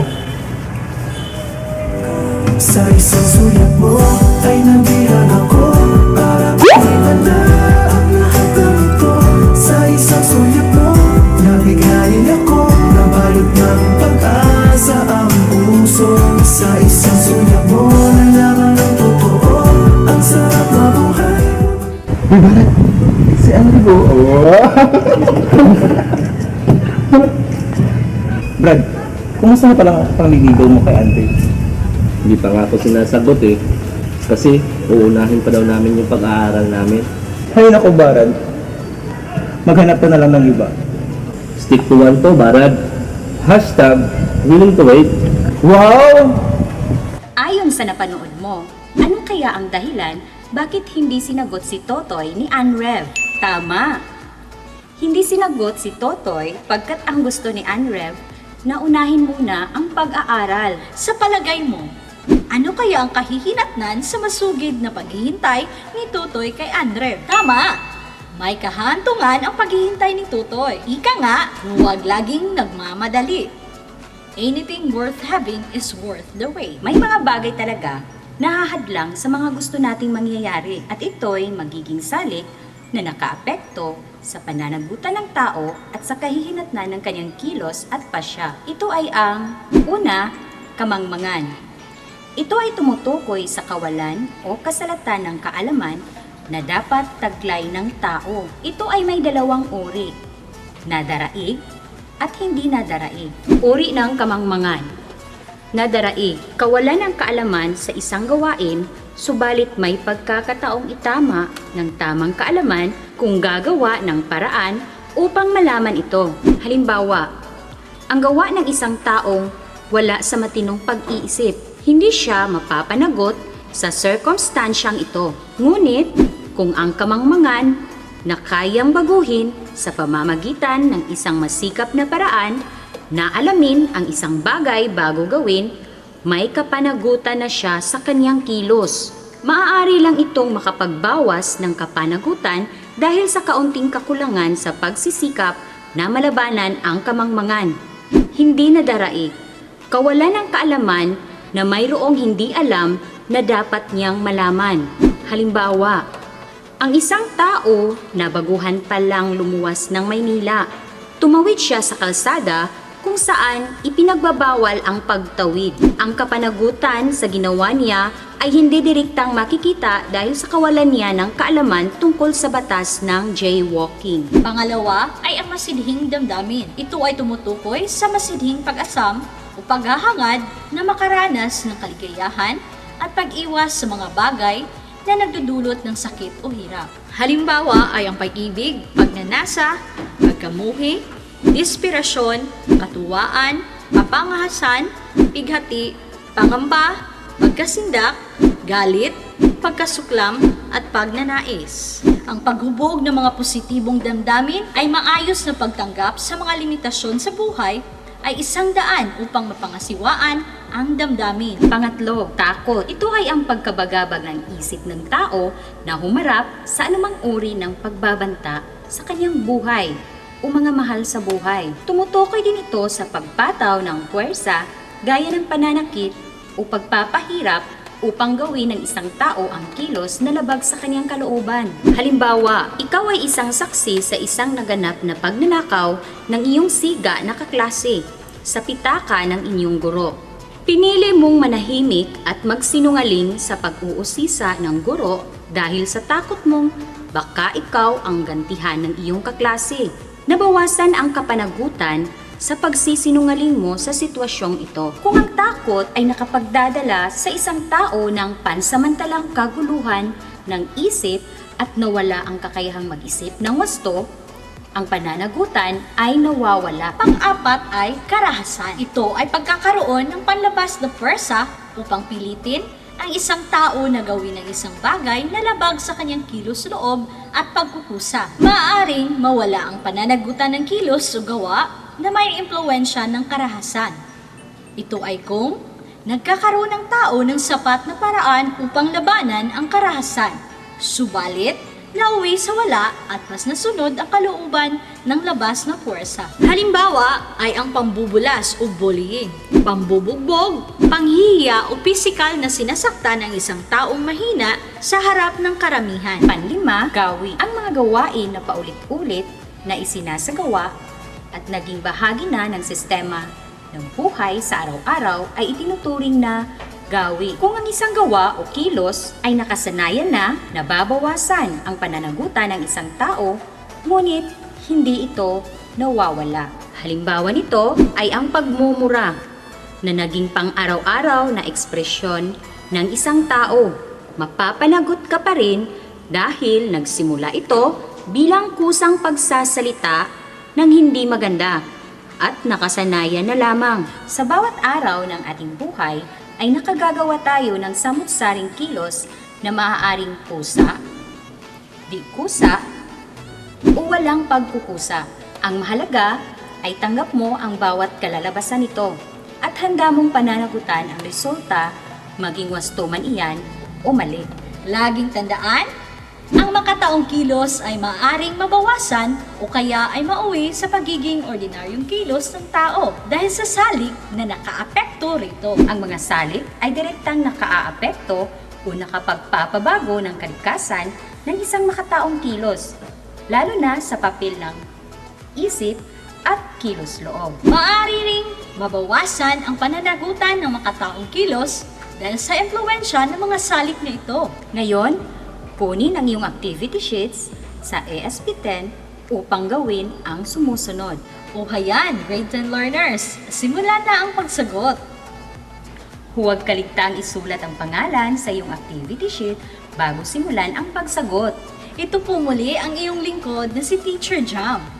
At Teacher 10, subaybayan ninyo ang mga sumusunod na mga aralin dito sa Ang Tangko! Hanggang sa susunod na tagpo, learners!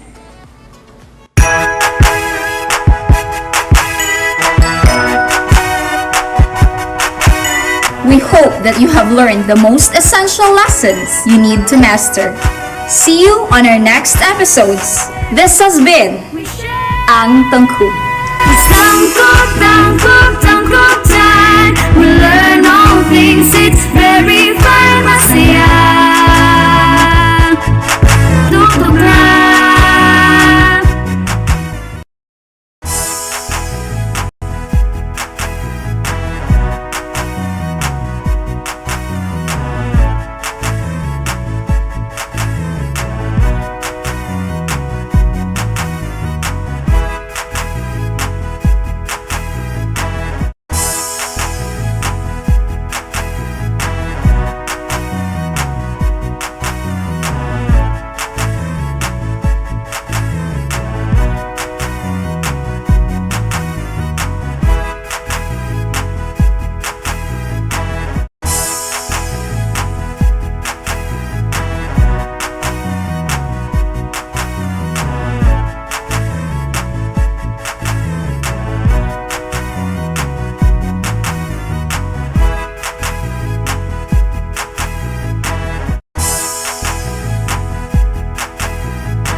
Hello and good afternoon to our junior high school learners. Welcome to our program, the Astral Academy Cyber School, and we are live via DepEd Tayo Tanggub Facebook page, Astral Academy Facebook page, and Astral Academy YouTube channel. I am Teacher Louie. And I'm Teacher Brian, and Teacher Do sa MAPE. and I am Teacher Ten, ang inyong makakasama sa asignaturang Edukasyon sa Pagpakatao. And we are here again sa inyong paboritong online class araw-araw, ang Astral Academy Cyber School. Thanks God, it's Friday and we are glad that our learners are still with us no matter where they are and where they live in. Dahil mapa-radyo, mapa-TV at FB, learning never stops. Hashtag Shine Tango Stars. You are right, Sir Luigi. I believe ang atong mga learners sa Division of Tangub City are eager to learn more tungod sa ilang pagsubaybay permi sa atong Facebook Live facilitation. So, our subjects to be discussed later on are MAPE and ESP. So, junior high school learners, get your self-learning materials and stay tuned. We will write back after this short break. This is Astral Academy Cyber School.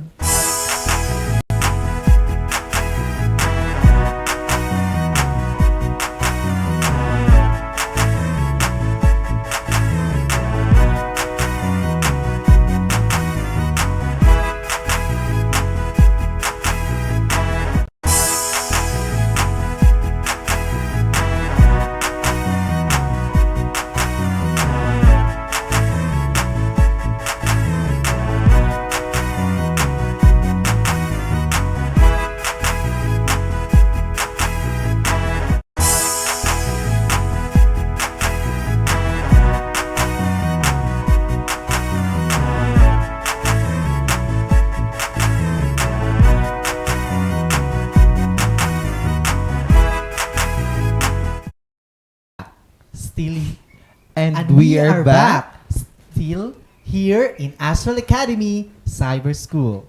Okay, so this time, Sir Brian and Ma'am Tin, let's talk about MAPE 7. So in MAPE 7, we're going to discuss about Music 7. Okay, so hello to our grade 7 learners. Okay, because in this episode, you are going to describe the musical characteristics of representative selections of Cordillera, Mindoro, Palawan, and Visayas after listening, and explain the distinguishing characteristics of representative music from Cordillera, Mindoro, Palawan, and Visayas in relation to its culture and geography, and identify the musical instruments and other sound sources from Cordillera, Mindoro, Palawan, and Visayas. Okay, so Sir Luigi, what is a musical characteristic? Okay, Sir Brian, a musical characteristic may differ on the elements of music. So these are sound includes overtune, timbre, pitch, amplitude, and duration. We also have melody, harmony, rhythm, texture, structure or form. Expression includes dynamics, tempo, and articulation. And these musical characteristics may be identified in instruments and vocal music. Okay, let's talk about sound, Sir Brian. Okay, in sound, we have overtune, timbre, pitch, and amplitude. Okay, overtune, a fundamental pitch with resultant pitches sounding above it, according to the overtune series. Okay, overtunes are what give each note its unique sound. Okay, next we have the timbre, the tune color of a sound resulting from the overtunes. Okay, each voice has a unique tone color that is described using adjectives or metaphors such as nasally, resonant, vibrant, strident, high, low, breathy, piercing, ringing, rounded, warm, mellow, dark, bright, heavy, and light or vibrato. Muna ang ubang bitaw nung kay siya glami kay kag voice, Sir Brian, kay kuan jud kay sa nga tanan. An kayo kanang ming vibrato kay sa nga tanan ang imuhang Depende sa timbre, no? tingog, or else napuy uban nga taas ra pod kay iyang tingog, napuy uban nga mubo pod ang tingog. Okay, another one nga under sa sound we have pitch, the frequency of the notes, vibration. Okay, next is amplitude, how loud or soft a sound is. And the last one under sound, we have duration, how long or short the sound is. Okay, Sir Brian, another element of music we have melody.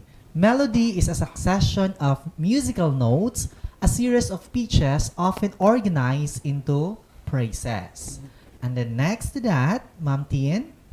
And the next to that is harmony, the simultaneous vertical combination of notes usually forming Forming chords. Okay, next we have rhythm, the organization of music in time.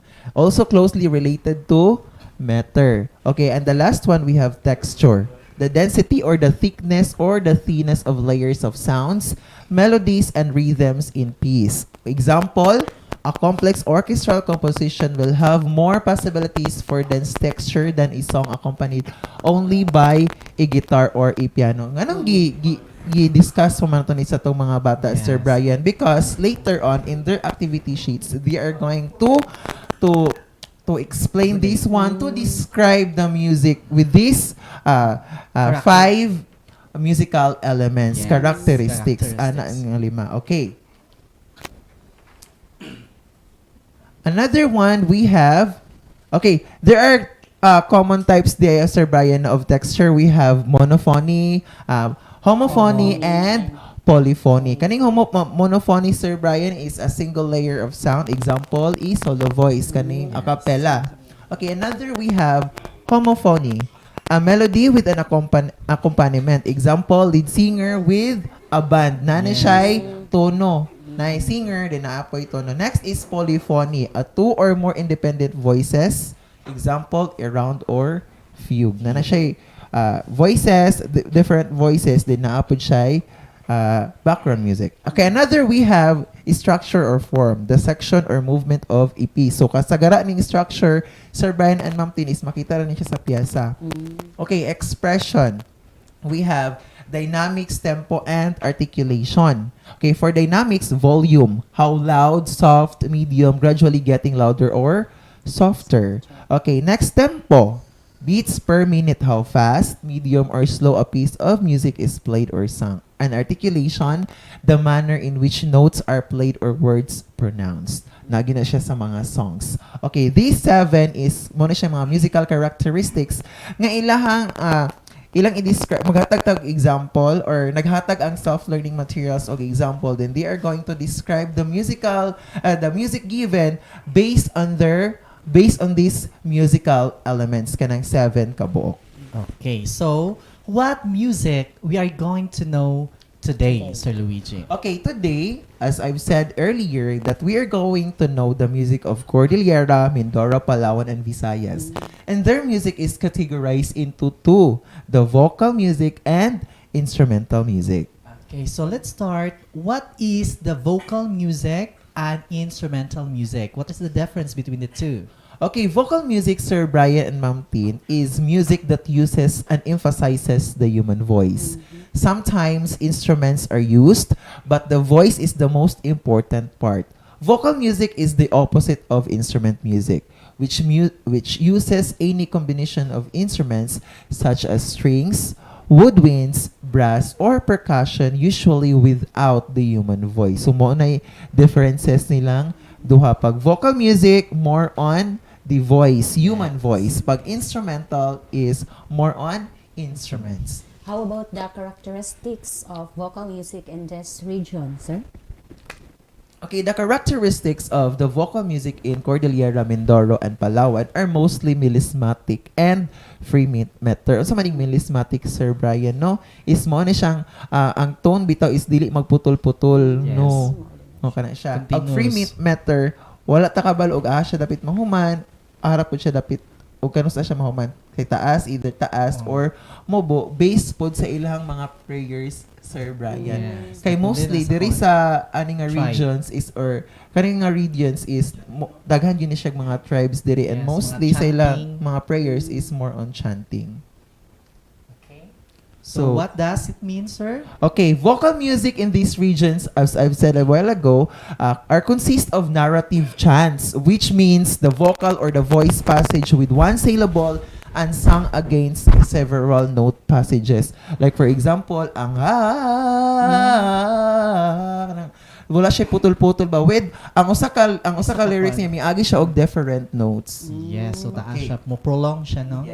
Okay, now this time, how about in Visayas region? Okay, the Visayan music is highly influenced by Spanish culture. They colonized the Philippines long time ago, so Spanish musicians introduced new styles of music which has Western culture and traditions. The vocal music of Visayans are different functions in their lives. The song include children's songs, lullabies, ballad, working songs, and serenade. It has a slow tempo and homophonic in texture. Nganong kuan man is slow tempo man kasagara, Sir Brian, and homophonic in texture because okay sa kaning nga mga songs nga gi-introduce sa ato ang Spanish sa mga Spaniards, more on kuan, Sir Brian, no, kaning ballad, so more on serenading o kaning manguan ka kaning manguyab ka sa una is more on ka na dyan katong So hinaya-iya nga tempo. So mo na siya nga nung ya-ya ang ilaha. So how about the characteristics of their instruments? okay, to produce sounds, we need to strike, pluck, and blow. So, mo yun na, no? Parang makaproduce ta og sound. But when it comes to physical characteristics, mostly it was indigenous. And the materials being used were bamboo, hair of an animal, or even skin. But in the Visayas, most of their instruments are influenced by the Westerners. Okay, so sa ilang self-learning materials, no, ilang i-search sa internet where they are going to listen the usahay, a famous Visayan or Bisaya love song of the Cebuano, music songs of the Visayas with a rondalia in symbol. So okay, sa ilang self-learning materials in describing the music, natay mga guide questions nga gihatag nila, Sir Brian. Okay, how can you describe the style of singing? Okay, what are the instruments you heard? And distinguish the characteristics of the instrument present in the music. Okay, how can you describe the style of singing? So, giunsa man pagkanta? Yes. Kuan ba? Slow Slow ba? ba? Or Pas pas-pas? ba? Or kana? Or taas ba yung Yes, tingog? taas ba ang tingog or low? Low. Okay, what are the instruments you heard? Okay, o sa man nga mga instruments na dungog nila and distinguish the characteristics of instruments. O sa may kalainan sa instruments nga gi-played. Okay, try to answer daw, Sir Brian, sa kanang gipa-play na to nga or Ilang madungog. yes, example nga madungog nila, Sir Brian. Okay, so ang song nga ipa-play or ilang makita kung ipa-play na nga link nga makita silang SLM. So the song was sung by a female singer. And then it has a slow tempo that is calming to hear. So calming man siya, so munang slow ang tempo. Yes, you're So the right. texture of the song is homophonic because the singer was accompanied by instrument. So naay singer na apoy accompaniment. Yes, So you're unsa right, nga Sir mga Brian. accompaniment, mga instrument nga gigamit na atay bandurria, octavina, and guitar, or they're mostly string instruments. So these instruments are musical ensembles because it composes of the group of instrument which is the string instruments. Basta grupo na gali sa instruments, Sir Brian, mo na gitawag na tuog musical ensemble. So maora to dito siya, learners, no? So kay kanitong competency is magbalik-balik ra gid ni siya, pero ang ato ang ilang mga music sample nga madungog is lahi-lahi. Like for example sa first grading, ang ilang nadungog is more on Ilocos region nga music. Sa ato akaron is sa Visayas na pod nga region. Okay, for third quarter learners is focus na punta sa music of Mindanao. So ingatuan na gid siya, learners. Don't you worry because ang mga information with when it comes to instruments, pictures sa instruments, dili sila mabalaka kay naa gihapon sa ilahang self-learning materials. So maora to siya grade 7 learners. So this time, Ma'am Tin, let us proceed to ESP 7. And our learning competency is Ang ating competency ay nahihinuha na nalalaman agad ng tao ang mabuti at masama sa konkretong sitwasyon batay sa sinasabi ng konsensya.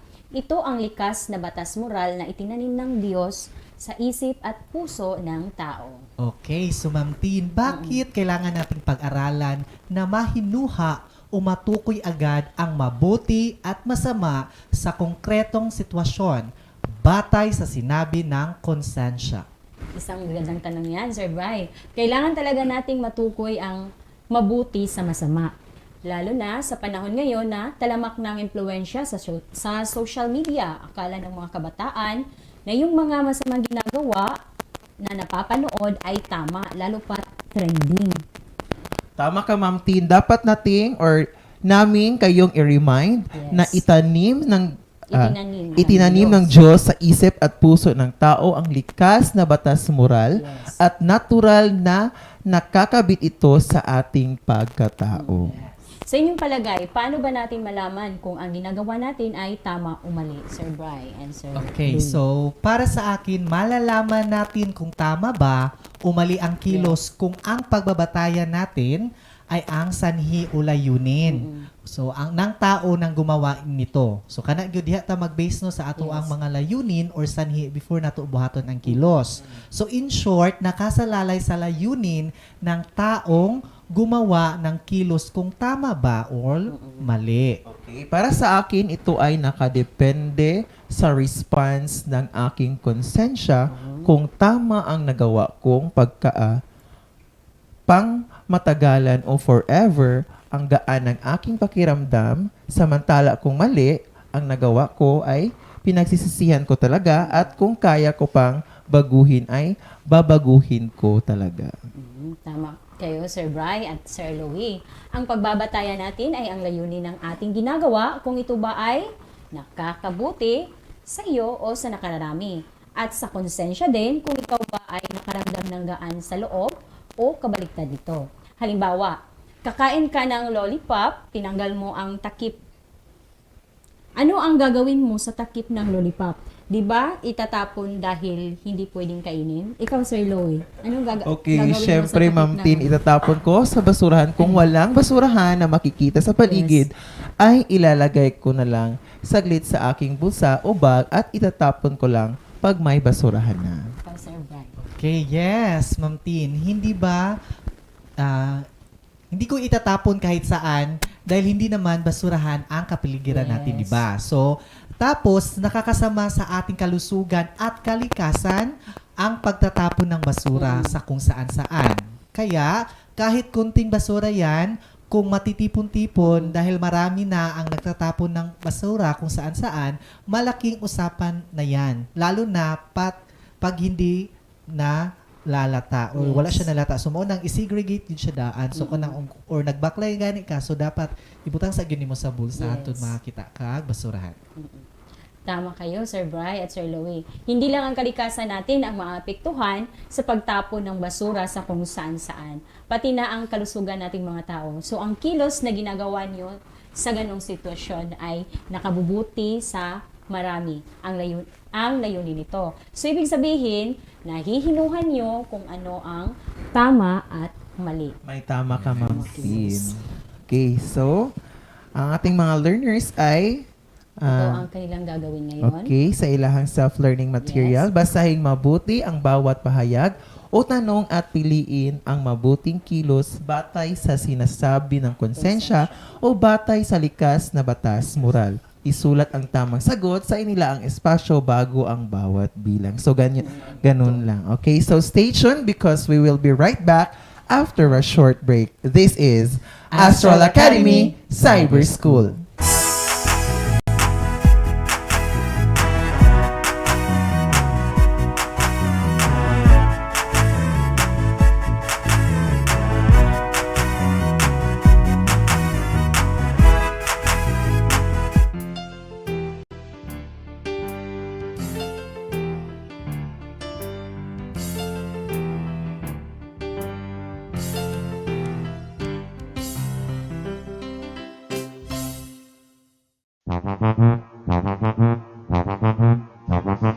Alamin ang teknolohiya sa agrikultura at pangkabuhayan upang umunlad ang ating bayan sagana sa likas na yaman.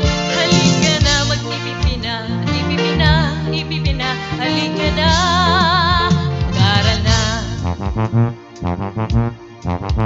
Alamin ang teknolohiya sa agrikultura at pangkabuhayan upang umunlad ang ating bayan sagana sa likas na yaman.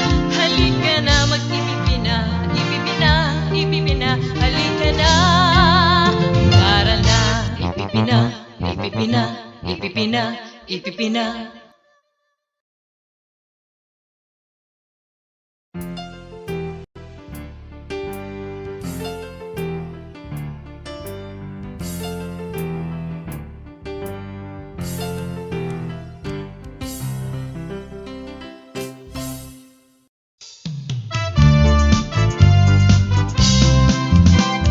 Sa duha tulo, upat lima unom, ang mati ay sayon.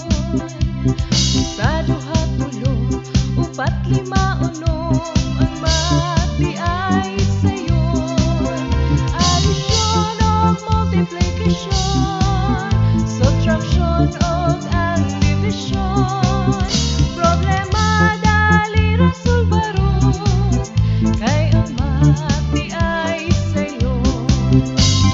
Sa duha tulo, upat lima unom, ang mati ay sayon. Sa duha tulo, upat lima unom, ang mati ay sayon. Ang mati ay sayon. Ang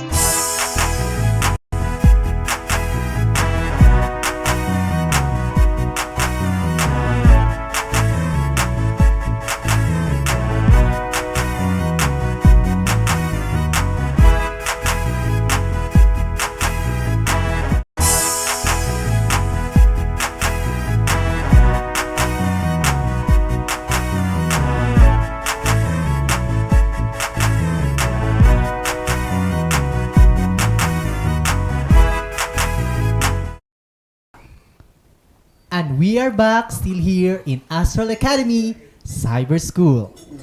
Okay, so this time, Ma'am Tin and Sir Brian, we're going to talk about grade 8 na pod. And first is, we're going to tackle about health 8. And our learning competencies are Explain the effect of rapid population growth and family size on health of the nation. Examine the important rules and responsibility of parents in child rearing and care. And lastly, enumerate modern family planning methods, ang natural and artificial. Okay, so last meeting we discussed ang unang yakap, which is very important para makabalo ang bata sa iyang source of food, which is the breast sa iyang mother. And then the importance of responsible of immunization in protecting children's health, and analyze the importance of responsible parenthood. Okay, so Ma'am Tin, after sa kasal or before sa kasal ba? Or katong syempre, uyab-uyab pa mo, or after the kasal. So have you ever planned or agreed with your husband how many children or do you want to have, or pila man ka buok gusto nga maanak gusto ninyo? sa amoa kay kuan man to no kanang sana murag bata pa mi ato dili pa ready, so wala pa jud mi nagisgot anang mga butanga. At that time. Okay. So pagkakaroon Ma'am Tin, unsa man joy gusto nimo? Unsa na may kanimo? Nana may sabot. Sa karon nana may sabot. Unsa na may gusto ni pila may gusto ninyong dili anak? lang sa punan, okay na tong tulo. So naadi ay tulo nga anak si Ma'am Tin, so dili sa kunupunan. Yes. So it is very necessary to plan the number of children to do you want, because if the family did not plan it well, it can cause problems. Yes. Can you give the effects of rapid population growth on health of the nation? Okay, the increase in population has led to issues like urban crowding and environmental changes that have resulted in the emergence loans of many infectious diseases. Okay, di ba Sir Brian, no? Mas daghan jud kay ang population nato, no? Kay mas crowded siya, mas dali makatag ang mga viruses or ang sakit. So mao nang kung rapid ang population, daghan kay nga anang lugara, so mo nang mas dali mo spread ang disease. How about the effects of population explosion on families? Sir Brian. Okay, so ang effect po sa rapid population sa family, here are the effects. So una, poor education. Kung daghan kay ang anak, then ang uban di na niya mapa-eskwela. Next, increased cost of living. So, and then pagkahuman, increase ang crime rate. And then overcrowding po. Mo nang di na kayo maigo po sa balay. So, wala na kuha nimo na estimate yung number of anak di ay. Yang kuan ang kwarto sa inyo is duhara.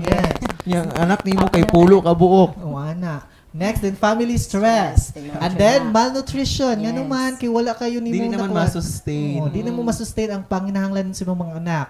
Health complication, and lastly, morbidity and mortality. So nabito yung story sa atong sa kinder pa ko nga nung dalawa pa lang kami. Ang title sa story nga nice kay sa nga sila pang duha, so ma-providean pagid sa parents. Yes, on sa ilang gusto niya.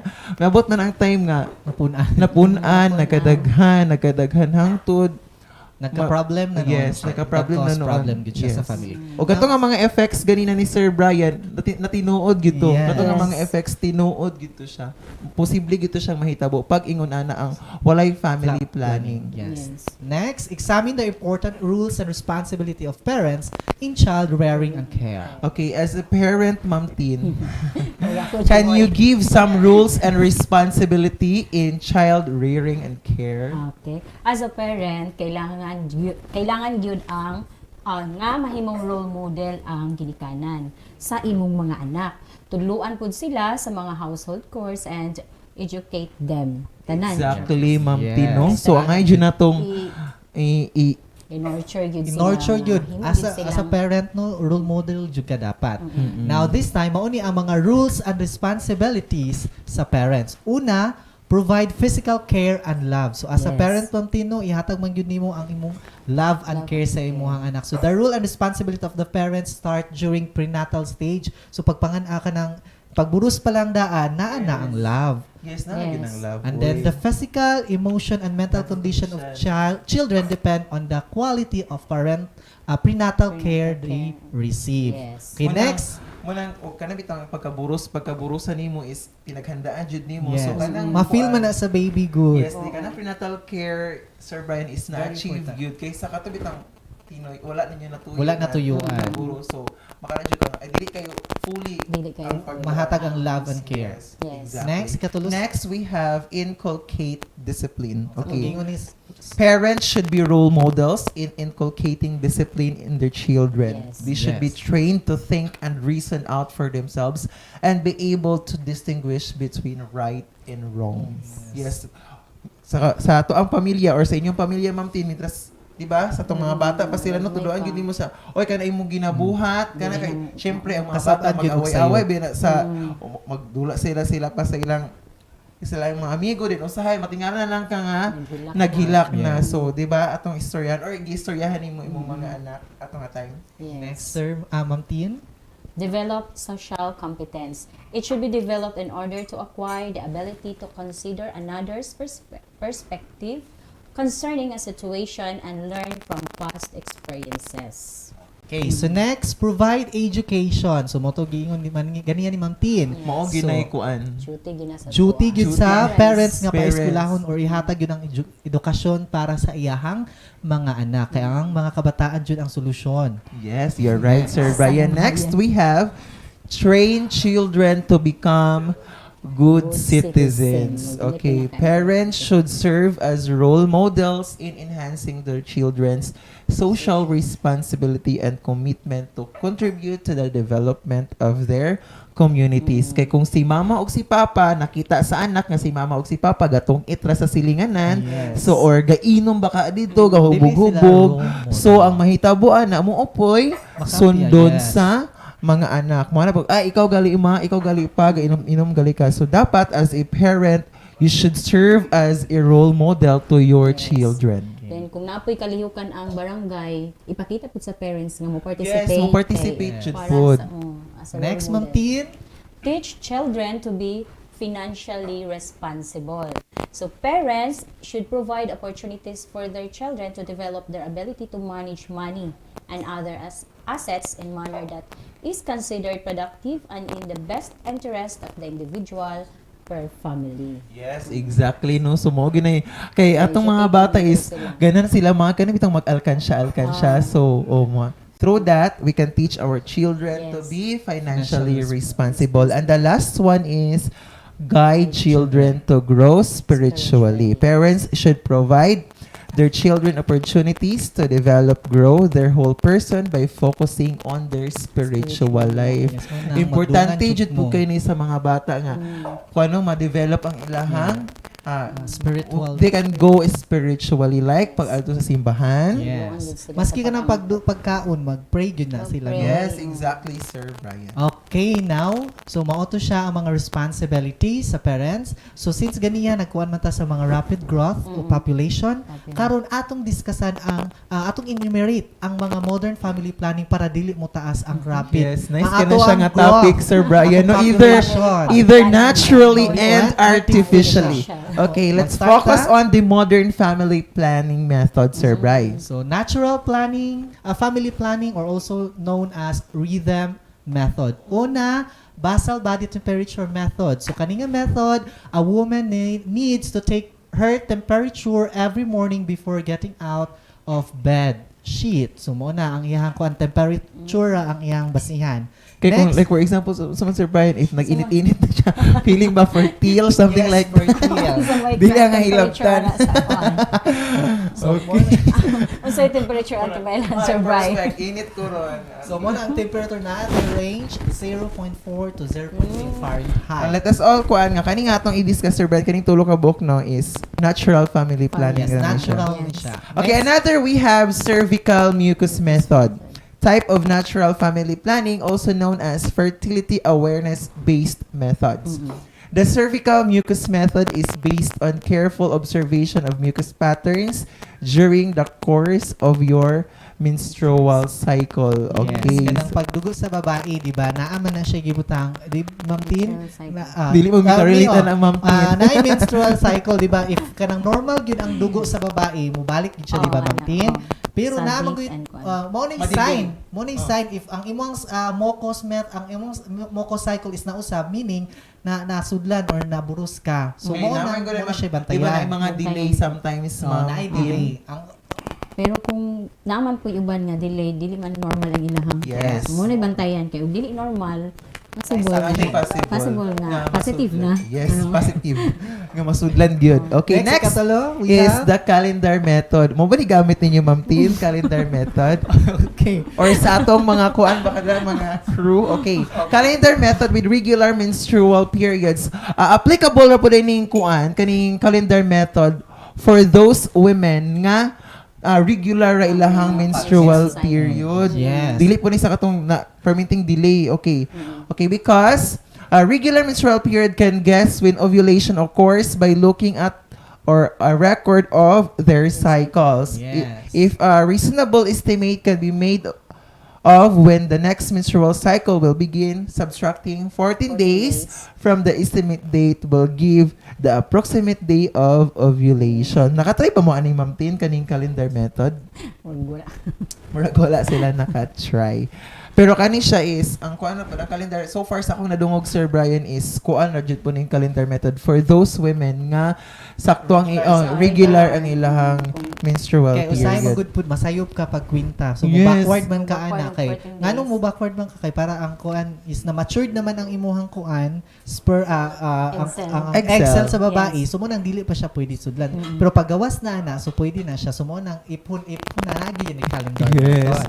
Okay. So next we have katong tulo ka books, Sir Brian, no, ato yung ipakuan sa mga atong mga learners or sa atong mga naminaw karon nga that is a natural method of family planning. Okay, next we have the artificial method of family planning. So naatay pito ka buok, Sir Brian. First, Sir Brian, unsa gali?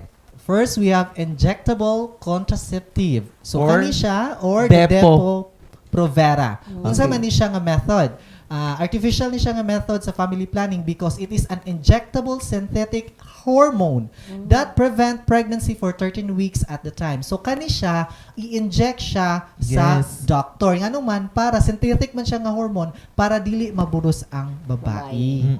So ning ana so mo nang gamiton po siya mo nang artificial siya kay naay gisulod nga hormones nga dapat dili. Nagdepo ba ka, Sir Brian? Okay. Atong ikono nga, this is for female ra na siya. Sa female ra ni siya. Sa i-inject ra ni siya sa mga women. Okay, and next is IUD or the intrauterine device. IUD. It's a small device placed inside the uterus for birth control. So ipasok yun siya dito sa ganghaan. Yes, sa uterus. Kaya nga Yes. naman para dili siya ma-prevent ang pagtago sa egg cell On and the sperm cell. Okay, another we have birth control pills. Okay, are pills which are taken by mouth every day to prevent pregnancy. Okay, so napo di kuan ani di ay Sir Brian. Napo di ay kuan ni Sir Brian no nga kaning like for example, mintake ka og pills karon unya nagpahilabot day ka sa imong bana so naadjay posibilidad nga maburos gihapon ka. Yes, depende So, pa po na sa pagkain. Kinsa ba mag-inom ng pills? Okay, so ang mag-inom maning mga pills, yes, of course, ang mama. Okay. Yes. Ang mama ang mag-take aning pills. Pills. Next one, we have number 4. Okay, so nadyo po iba na rin magamit no? Is kaning trust or condoms. No, sorry for the con sa brand. Condoms. Okay. Yes, nga no gamiton man ang condoms so. Kana siya, it is very necessary na gyud itudo especially sa grade 8. Ginatudlo man gyud pod ni ang family planning sa elementary. So para ma-aware pud ang bata unsaon pag minimize or unsaon ang mga method para ma-prevent ang rapid growth. Yes, Sir Brian. Kay kasagaran mong pod Sir Brian no aside from atong ma-prevent pod ang rapid growth Sir Brian because karon magud pod Sir Brian uso na ang kanang bitaw HIV, yes. AIDS kanang bitong transmission sexual transmission sa mga disease is kuha na pod siya karon so dapat nataaning safe sex pero sa atong mga bata karon especially sa atong mga grade 8 learners dili sa jud pud Wala na to sila gi-encourage no. Ato wala na na to sila sila gi-encourage but gitagaan na to sila og ideas mas gi-wide na to ilahang Yes. mind to open their mind about ani nga mga situations. Okay, mostly kinsa man jud mo gamit ani Sir Luigi kaniya kay ang birth control or pills ang mga babae. So ang number 4 ang condoms, ang gamit ang lalaki, pero naapoy kaning sa girl, pero mostly ang magamit og condom is for lalaki lang. Okay, so we will So proceed. nagdala ba ka, Sir Brian? Wala. Naka-example niya, sir. Sample, Sir Brian. Kaya Murag na, ikaw sa na, kaya parang dili ma-curious ang atong mga learners, no? Okay, so during the face-to-face, i-discuss man dyan ni namo. Yeah. No? Pero Para mostly, lang Sir makuha. Brian, kani siya nga mga topics, Sir Brian, is gipanagawas pa na siya, not just in social media, but in sa television, kay to prevent, kani dyan ato ang kuan jud. Awareness gud sa atong mga kabantunan ang pinaka-importante para dili sila curious. Kay mao gina ang una nga hinungdan is curious sila. So mo nang dapat i-educate nato sila about ani mga artificial nga methods. Okay, next we have is spermicides, are chemicals which kill sperm. Okay, it blocks the cervix cream. It blocks the cervix. So cream, example ani gels and foam. Yes, kana. So spermicide, so kana example na mapalit ka ani pwede siya cream, pwede po gel, pwede po og foam. Ang napaliton, sir. Ay, wala kayo sa agreement. Wala po kuan ani kay most wala po kay siya siguro ginagamit diri kay ang atoa dito lang ta sa condom. Ngano para ahaman siya kani ang spermicide para mapatay niya ang sperm cell. So para dili mag-abot ang sperm cell and the egg cell. Okay, next we have sterilization. Is a simple operation for both men. Sa men, ang tawag niya is vasectomy. And for women, we have tubal ligation. Okay, for men, dili putlan og itlog ha? Or dili putlan og kuan kinatawo.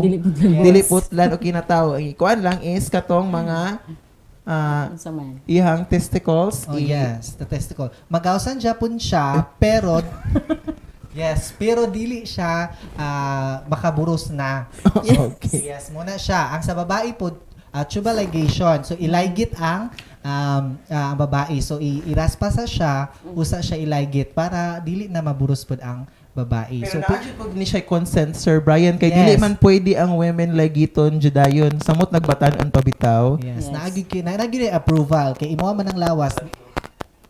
So, next is withdrawal. What is withdrawal, Sir Luigi? Withdrawal. Okay, refers to a pregnancy prevention method where the man pulls the penis out of the vagina before ejaculation into the vagina. Although, yes. Imagine po na siya kasagara ginagamit sa mga kabatanunan. Sa mga kuwan, kaning curious siguro ng mga kabatanunan. Pero dili po ta makaingon nga kaning withdrawal nga method is safe siya. The best.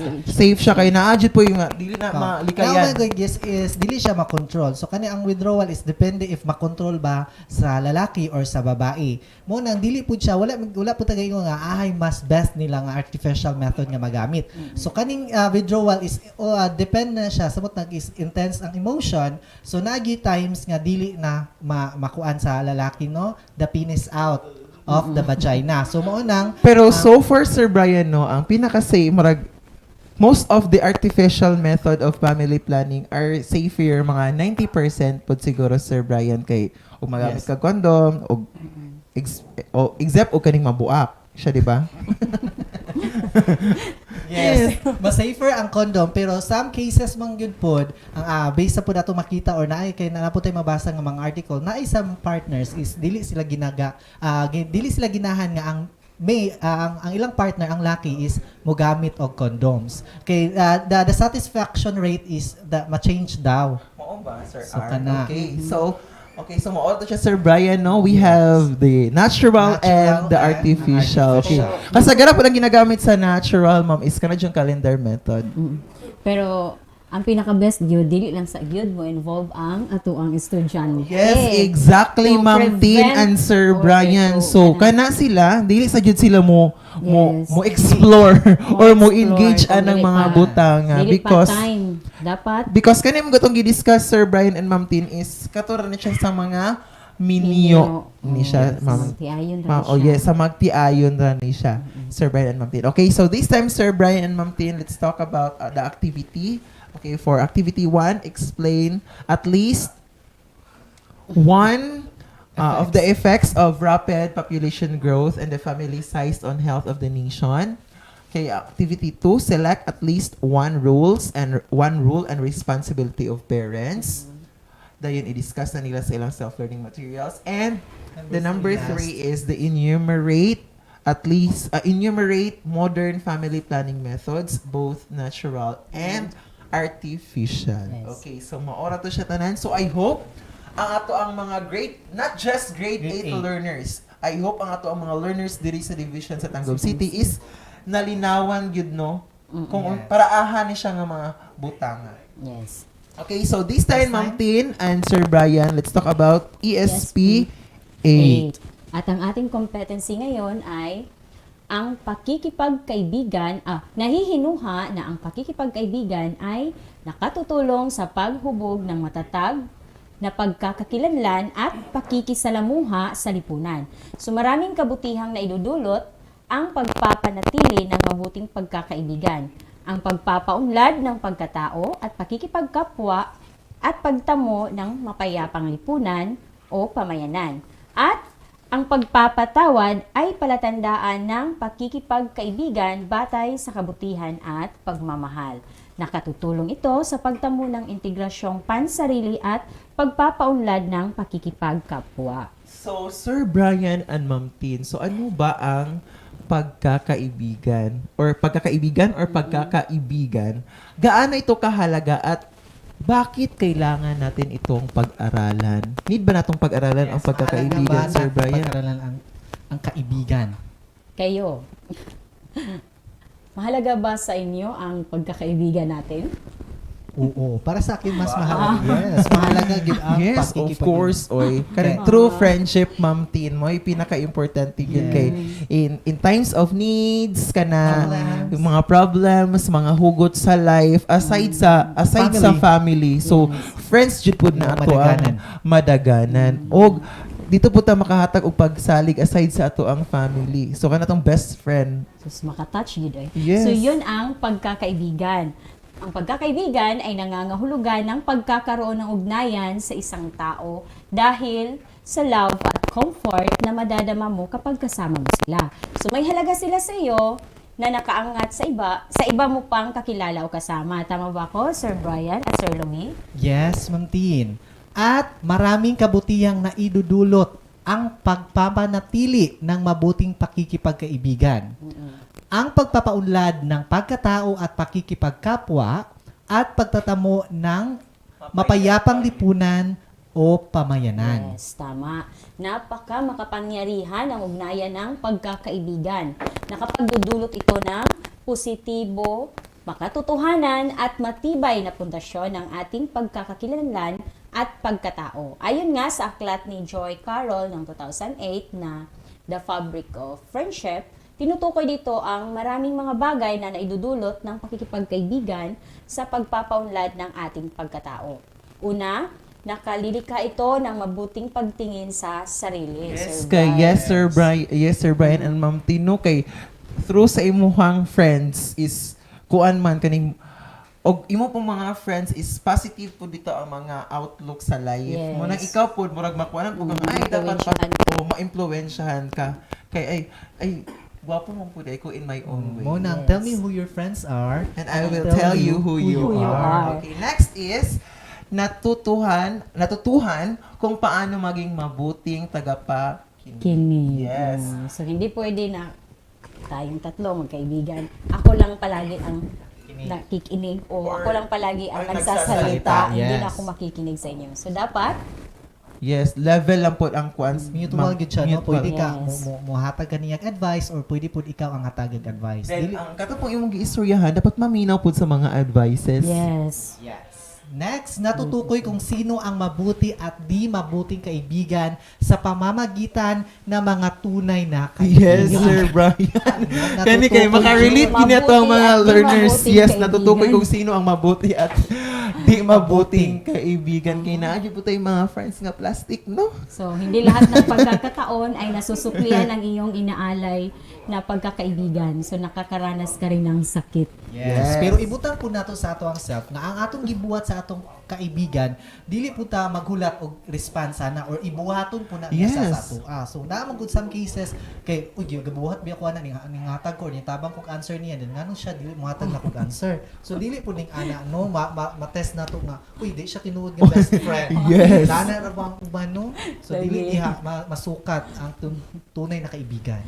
Yes, you are right. Masukat siguro siya, Sir Brian, is ka na bang nakapagay acceptance sa imuhang friend nga napod siya iyang kaugalingong life.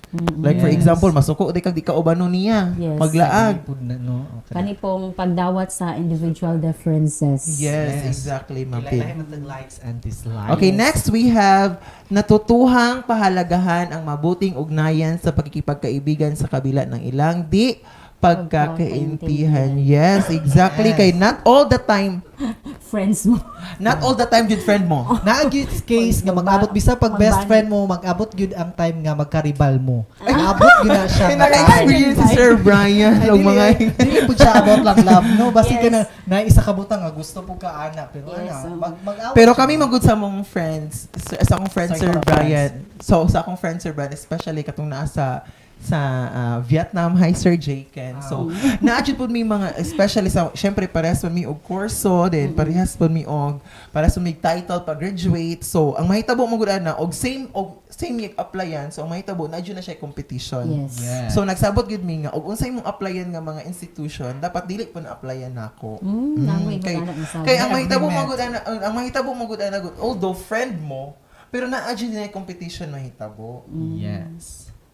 Okay, so next is nagkakaroon ng mga bagong ideya at pananaw sa pakikipagkaibigan. Yes, of course. Kay, syempre, imong friend, og nakalaga itong lain nga place, i-share man ni mo manghuy dito bitaw sa Paris. Grabe, nice. Kay sa nga tanan naman. Landscape, ang mga people, they are friendly. Nguna na, magud maka-share ang imong friend. Okay. So, next. Sa pagkakaibigan, natutuklasang hindi lamang ang katangiang mayroon ang isang kaibigan, kundi mas higit ang pagtuklas sa iyong sarili. Dito makikita ang yaman ng iyong pagkatao. Dili na siya nagbase sa unsa kadaghan imong kaibigan, kundi ang true friend. Ang true friend. So, well said, Ma'am Ten. Okay. True friend. Matawag saan man ang dagat kayo kagaibigan. Yes. Pagka man pagtalikod nimo ikaw ra day giliba. Ikaw ra day may So, ano po. Okay, well said, my good friends. So now, tapos na ating talakayin ang kahalagahan ng pagkikipagkaibigan, mga mabuting maidudulot nito at tungkol sa kalagahan ng pagpapatawad. Ngayon, ito ang gagawin ng ating mga learners. Okay? Isipin ang inyong mga kaibigan at itala ang mga naitulong at mabuting naitudulot nila sa iyo bilang isang kaibigan. Punan ang talahanayan na nasa inyong self-learning materials. Yun lang po mga learners. So I hope ilang natintindihan yun no ang kahalagahan ng pagkakaibigan. Okay? So stay tuned because we will be right back after a short break. This is Astral Academy Cyber School.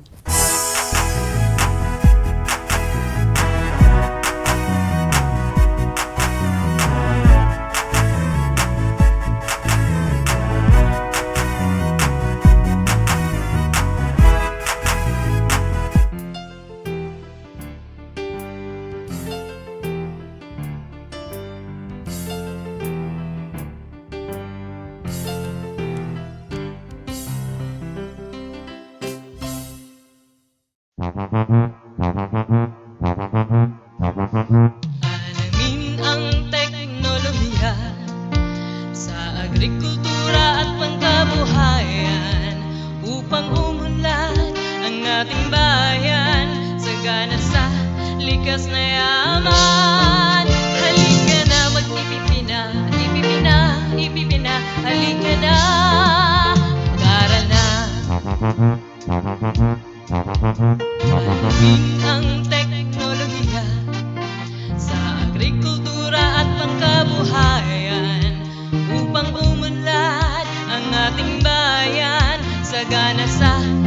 likas na yaman. Halika na, mag-ipipina, ipipina, ipipina. Halika na, para na, ipipina, ipipina, ipipina, ipipina.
And we're back, still here in Astral Academy Cyber School. Okay, so Sir Brian, no, so makita gyud sa ilahang screen ang ikaduhang attendance marker. So this time, Sir Brian and Ma'am Tin, ang ato na pong mga learners sa grade 9 ang maminaw sa atong discussion because this time we're going to discuss on physical education. Okay, for grade 9, we will going to undertake physical activity and physical fitness assessment and review goals based on the assessment results. Okay, Sir Brian and Ma'am Tin, our competency for this quarter is just a review from quarter 1. Pero kaning competency, Sir Brian and Ma'am Tin, magbalik-balik ra gyud ni siya all around the all 4 quarters. So from first quarter to second quarter. But before we talk about physical fitness activities, let us define again what is physical fitness and fitness test. Okay, so Ma'am Tin and Sir Luigi, physical fitness is the body's ability to function effectively and efficiently without excessive fatigue in work, leisure activities, to meet emergency situations, and to resist diseases from inactive life. And the physical fitness, Sir Louis, refers to the assessment of the fitness level of an individual conducted twice a year, and the beginning and at the end of a school year. Exactly, Sir Brian and Ma'am Tin. So these time learners, pwede nila, ugnaan na nila ilang mga self-learning materials, pwede na nila because ilang self-learning materials na tayo score sheets dira. Yes. Okay, so they are going to perform body mass index. Next. Next, the body mass index is...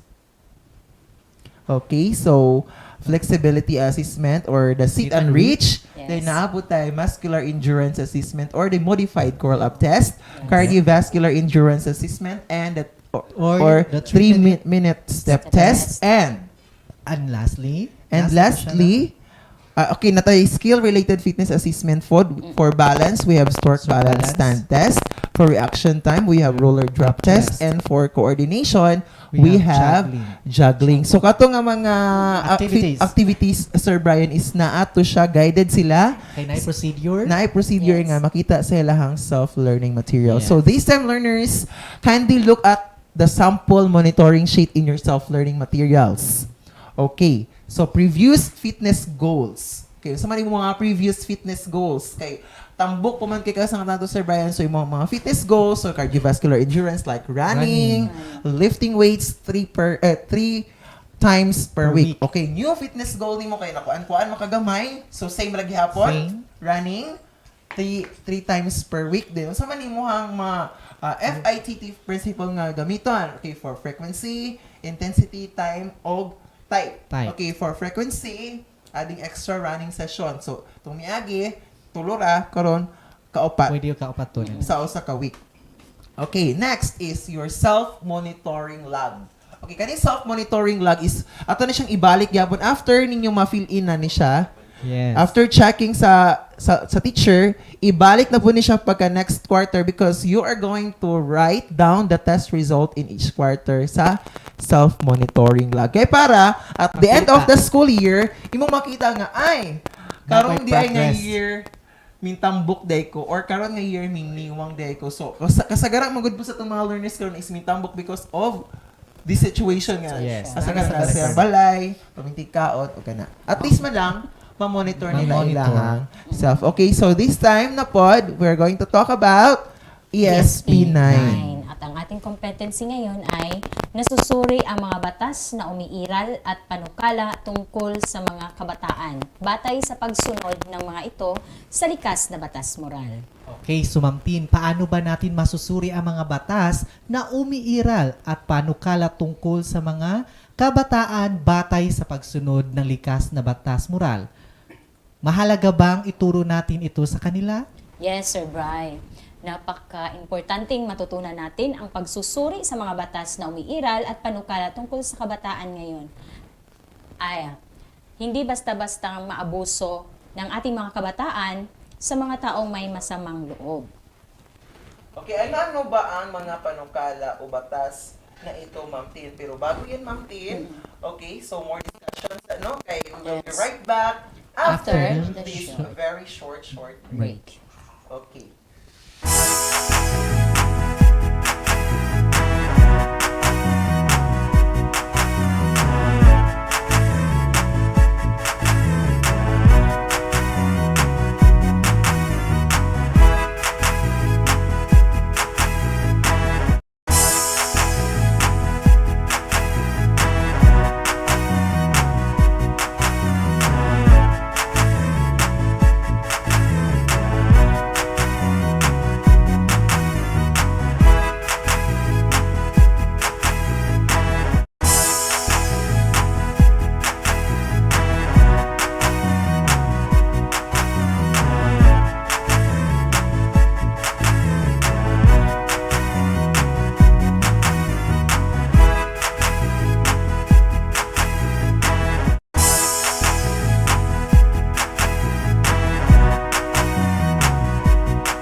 Ma'am Tin, ano-ano ba ang mga panukala o mga batas na ito, Ma'am Tin?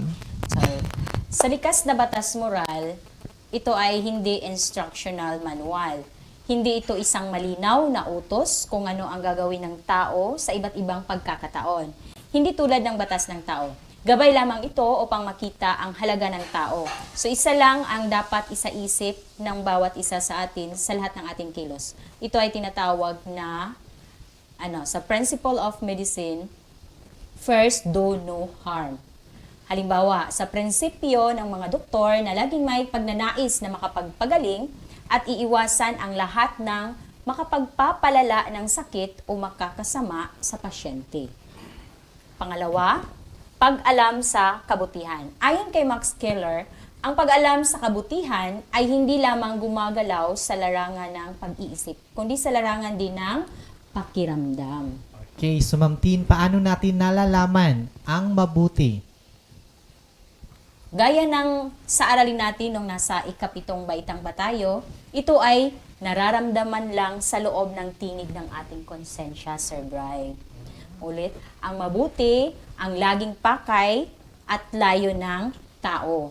Ang isip at puso ang gabay para kilatisin kung ano talaga ang mabuti, Sir Louie. Okay, ang pagsunod sa batas na nakabatay sa likas na batas moral or natural law, gumagarantiya na sa pagtugon sa pangangailangan ng tao at umaayon sa dignidad ng tao at sa kung ano ang hinihingi ng tamang katwiran ay mahalaga upang makamit ang kabutihang panlahat. Okay, so isa na namang makabulahang araw ang ating natutunan sa araw na ito.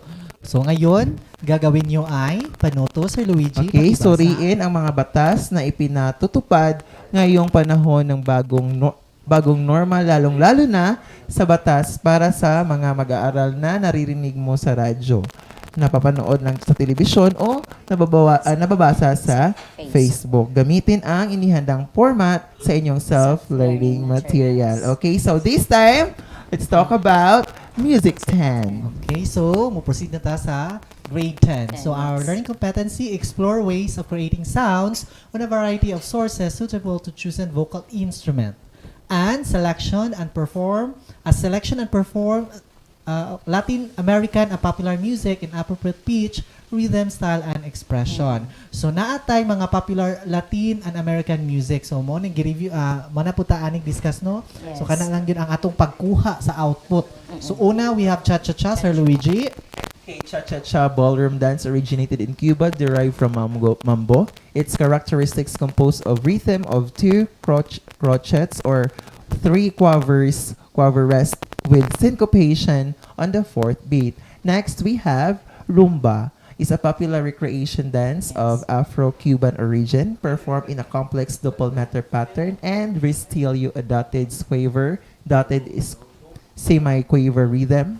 In rumba, a ballroom dance where a solo dancer or couple would be in an embrace through slightly apart with the rocking of the hips to a fast-slow sequence and often containing cross rhythms. Okay, so the cha-cha-cha and rumba, talking about the two, ang cha-cha-cha is more faster than rumba. So, kung cha-cha is fast-fast, opposite is the rumba.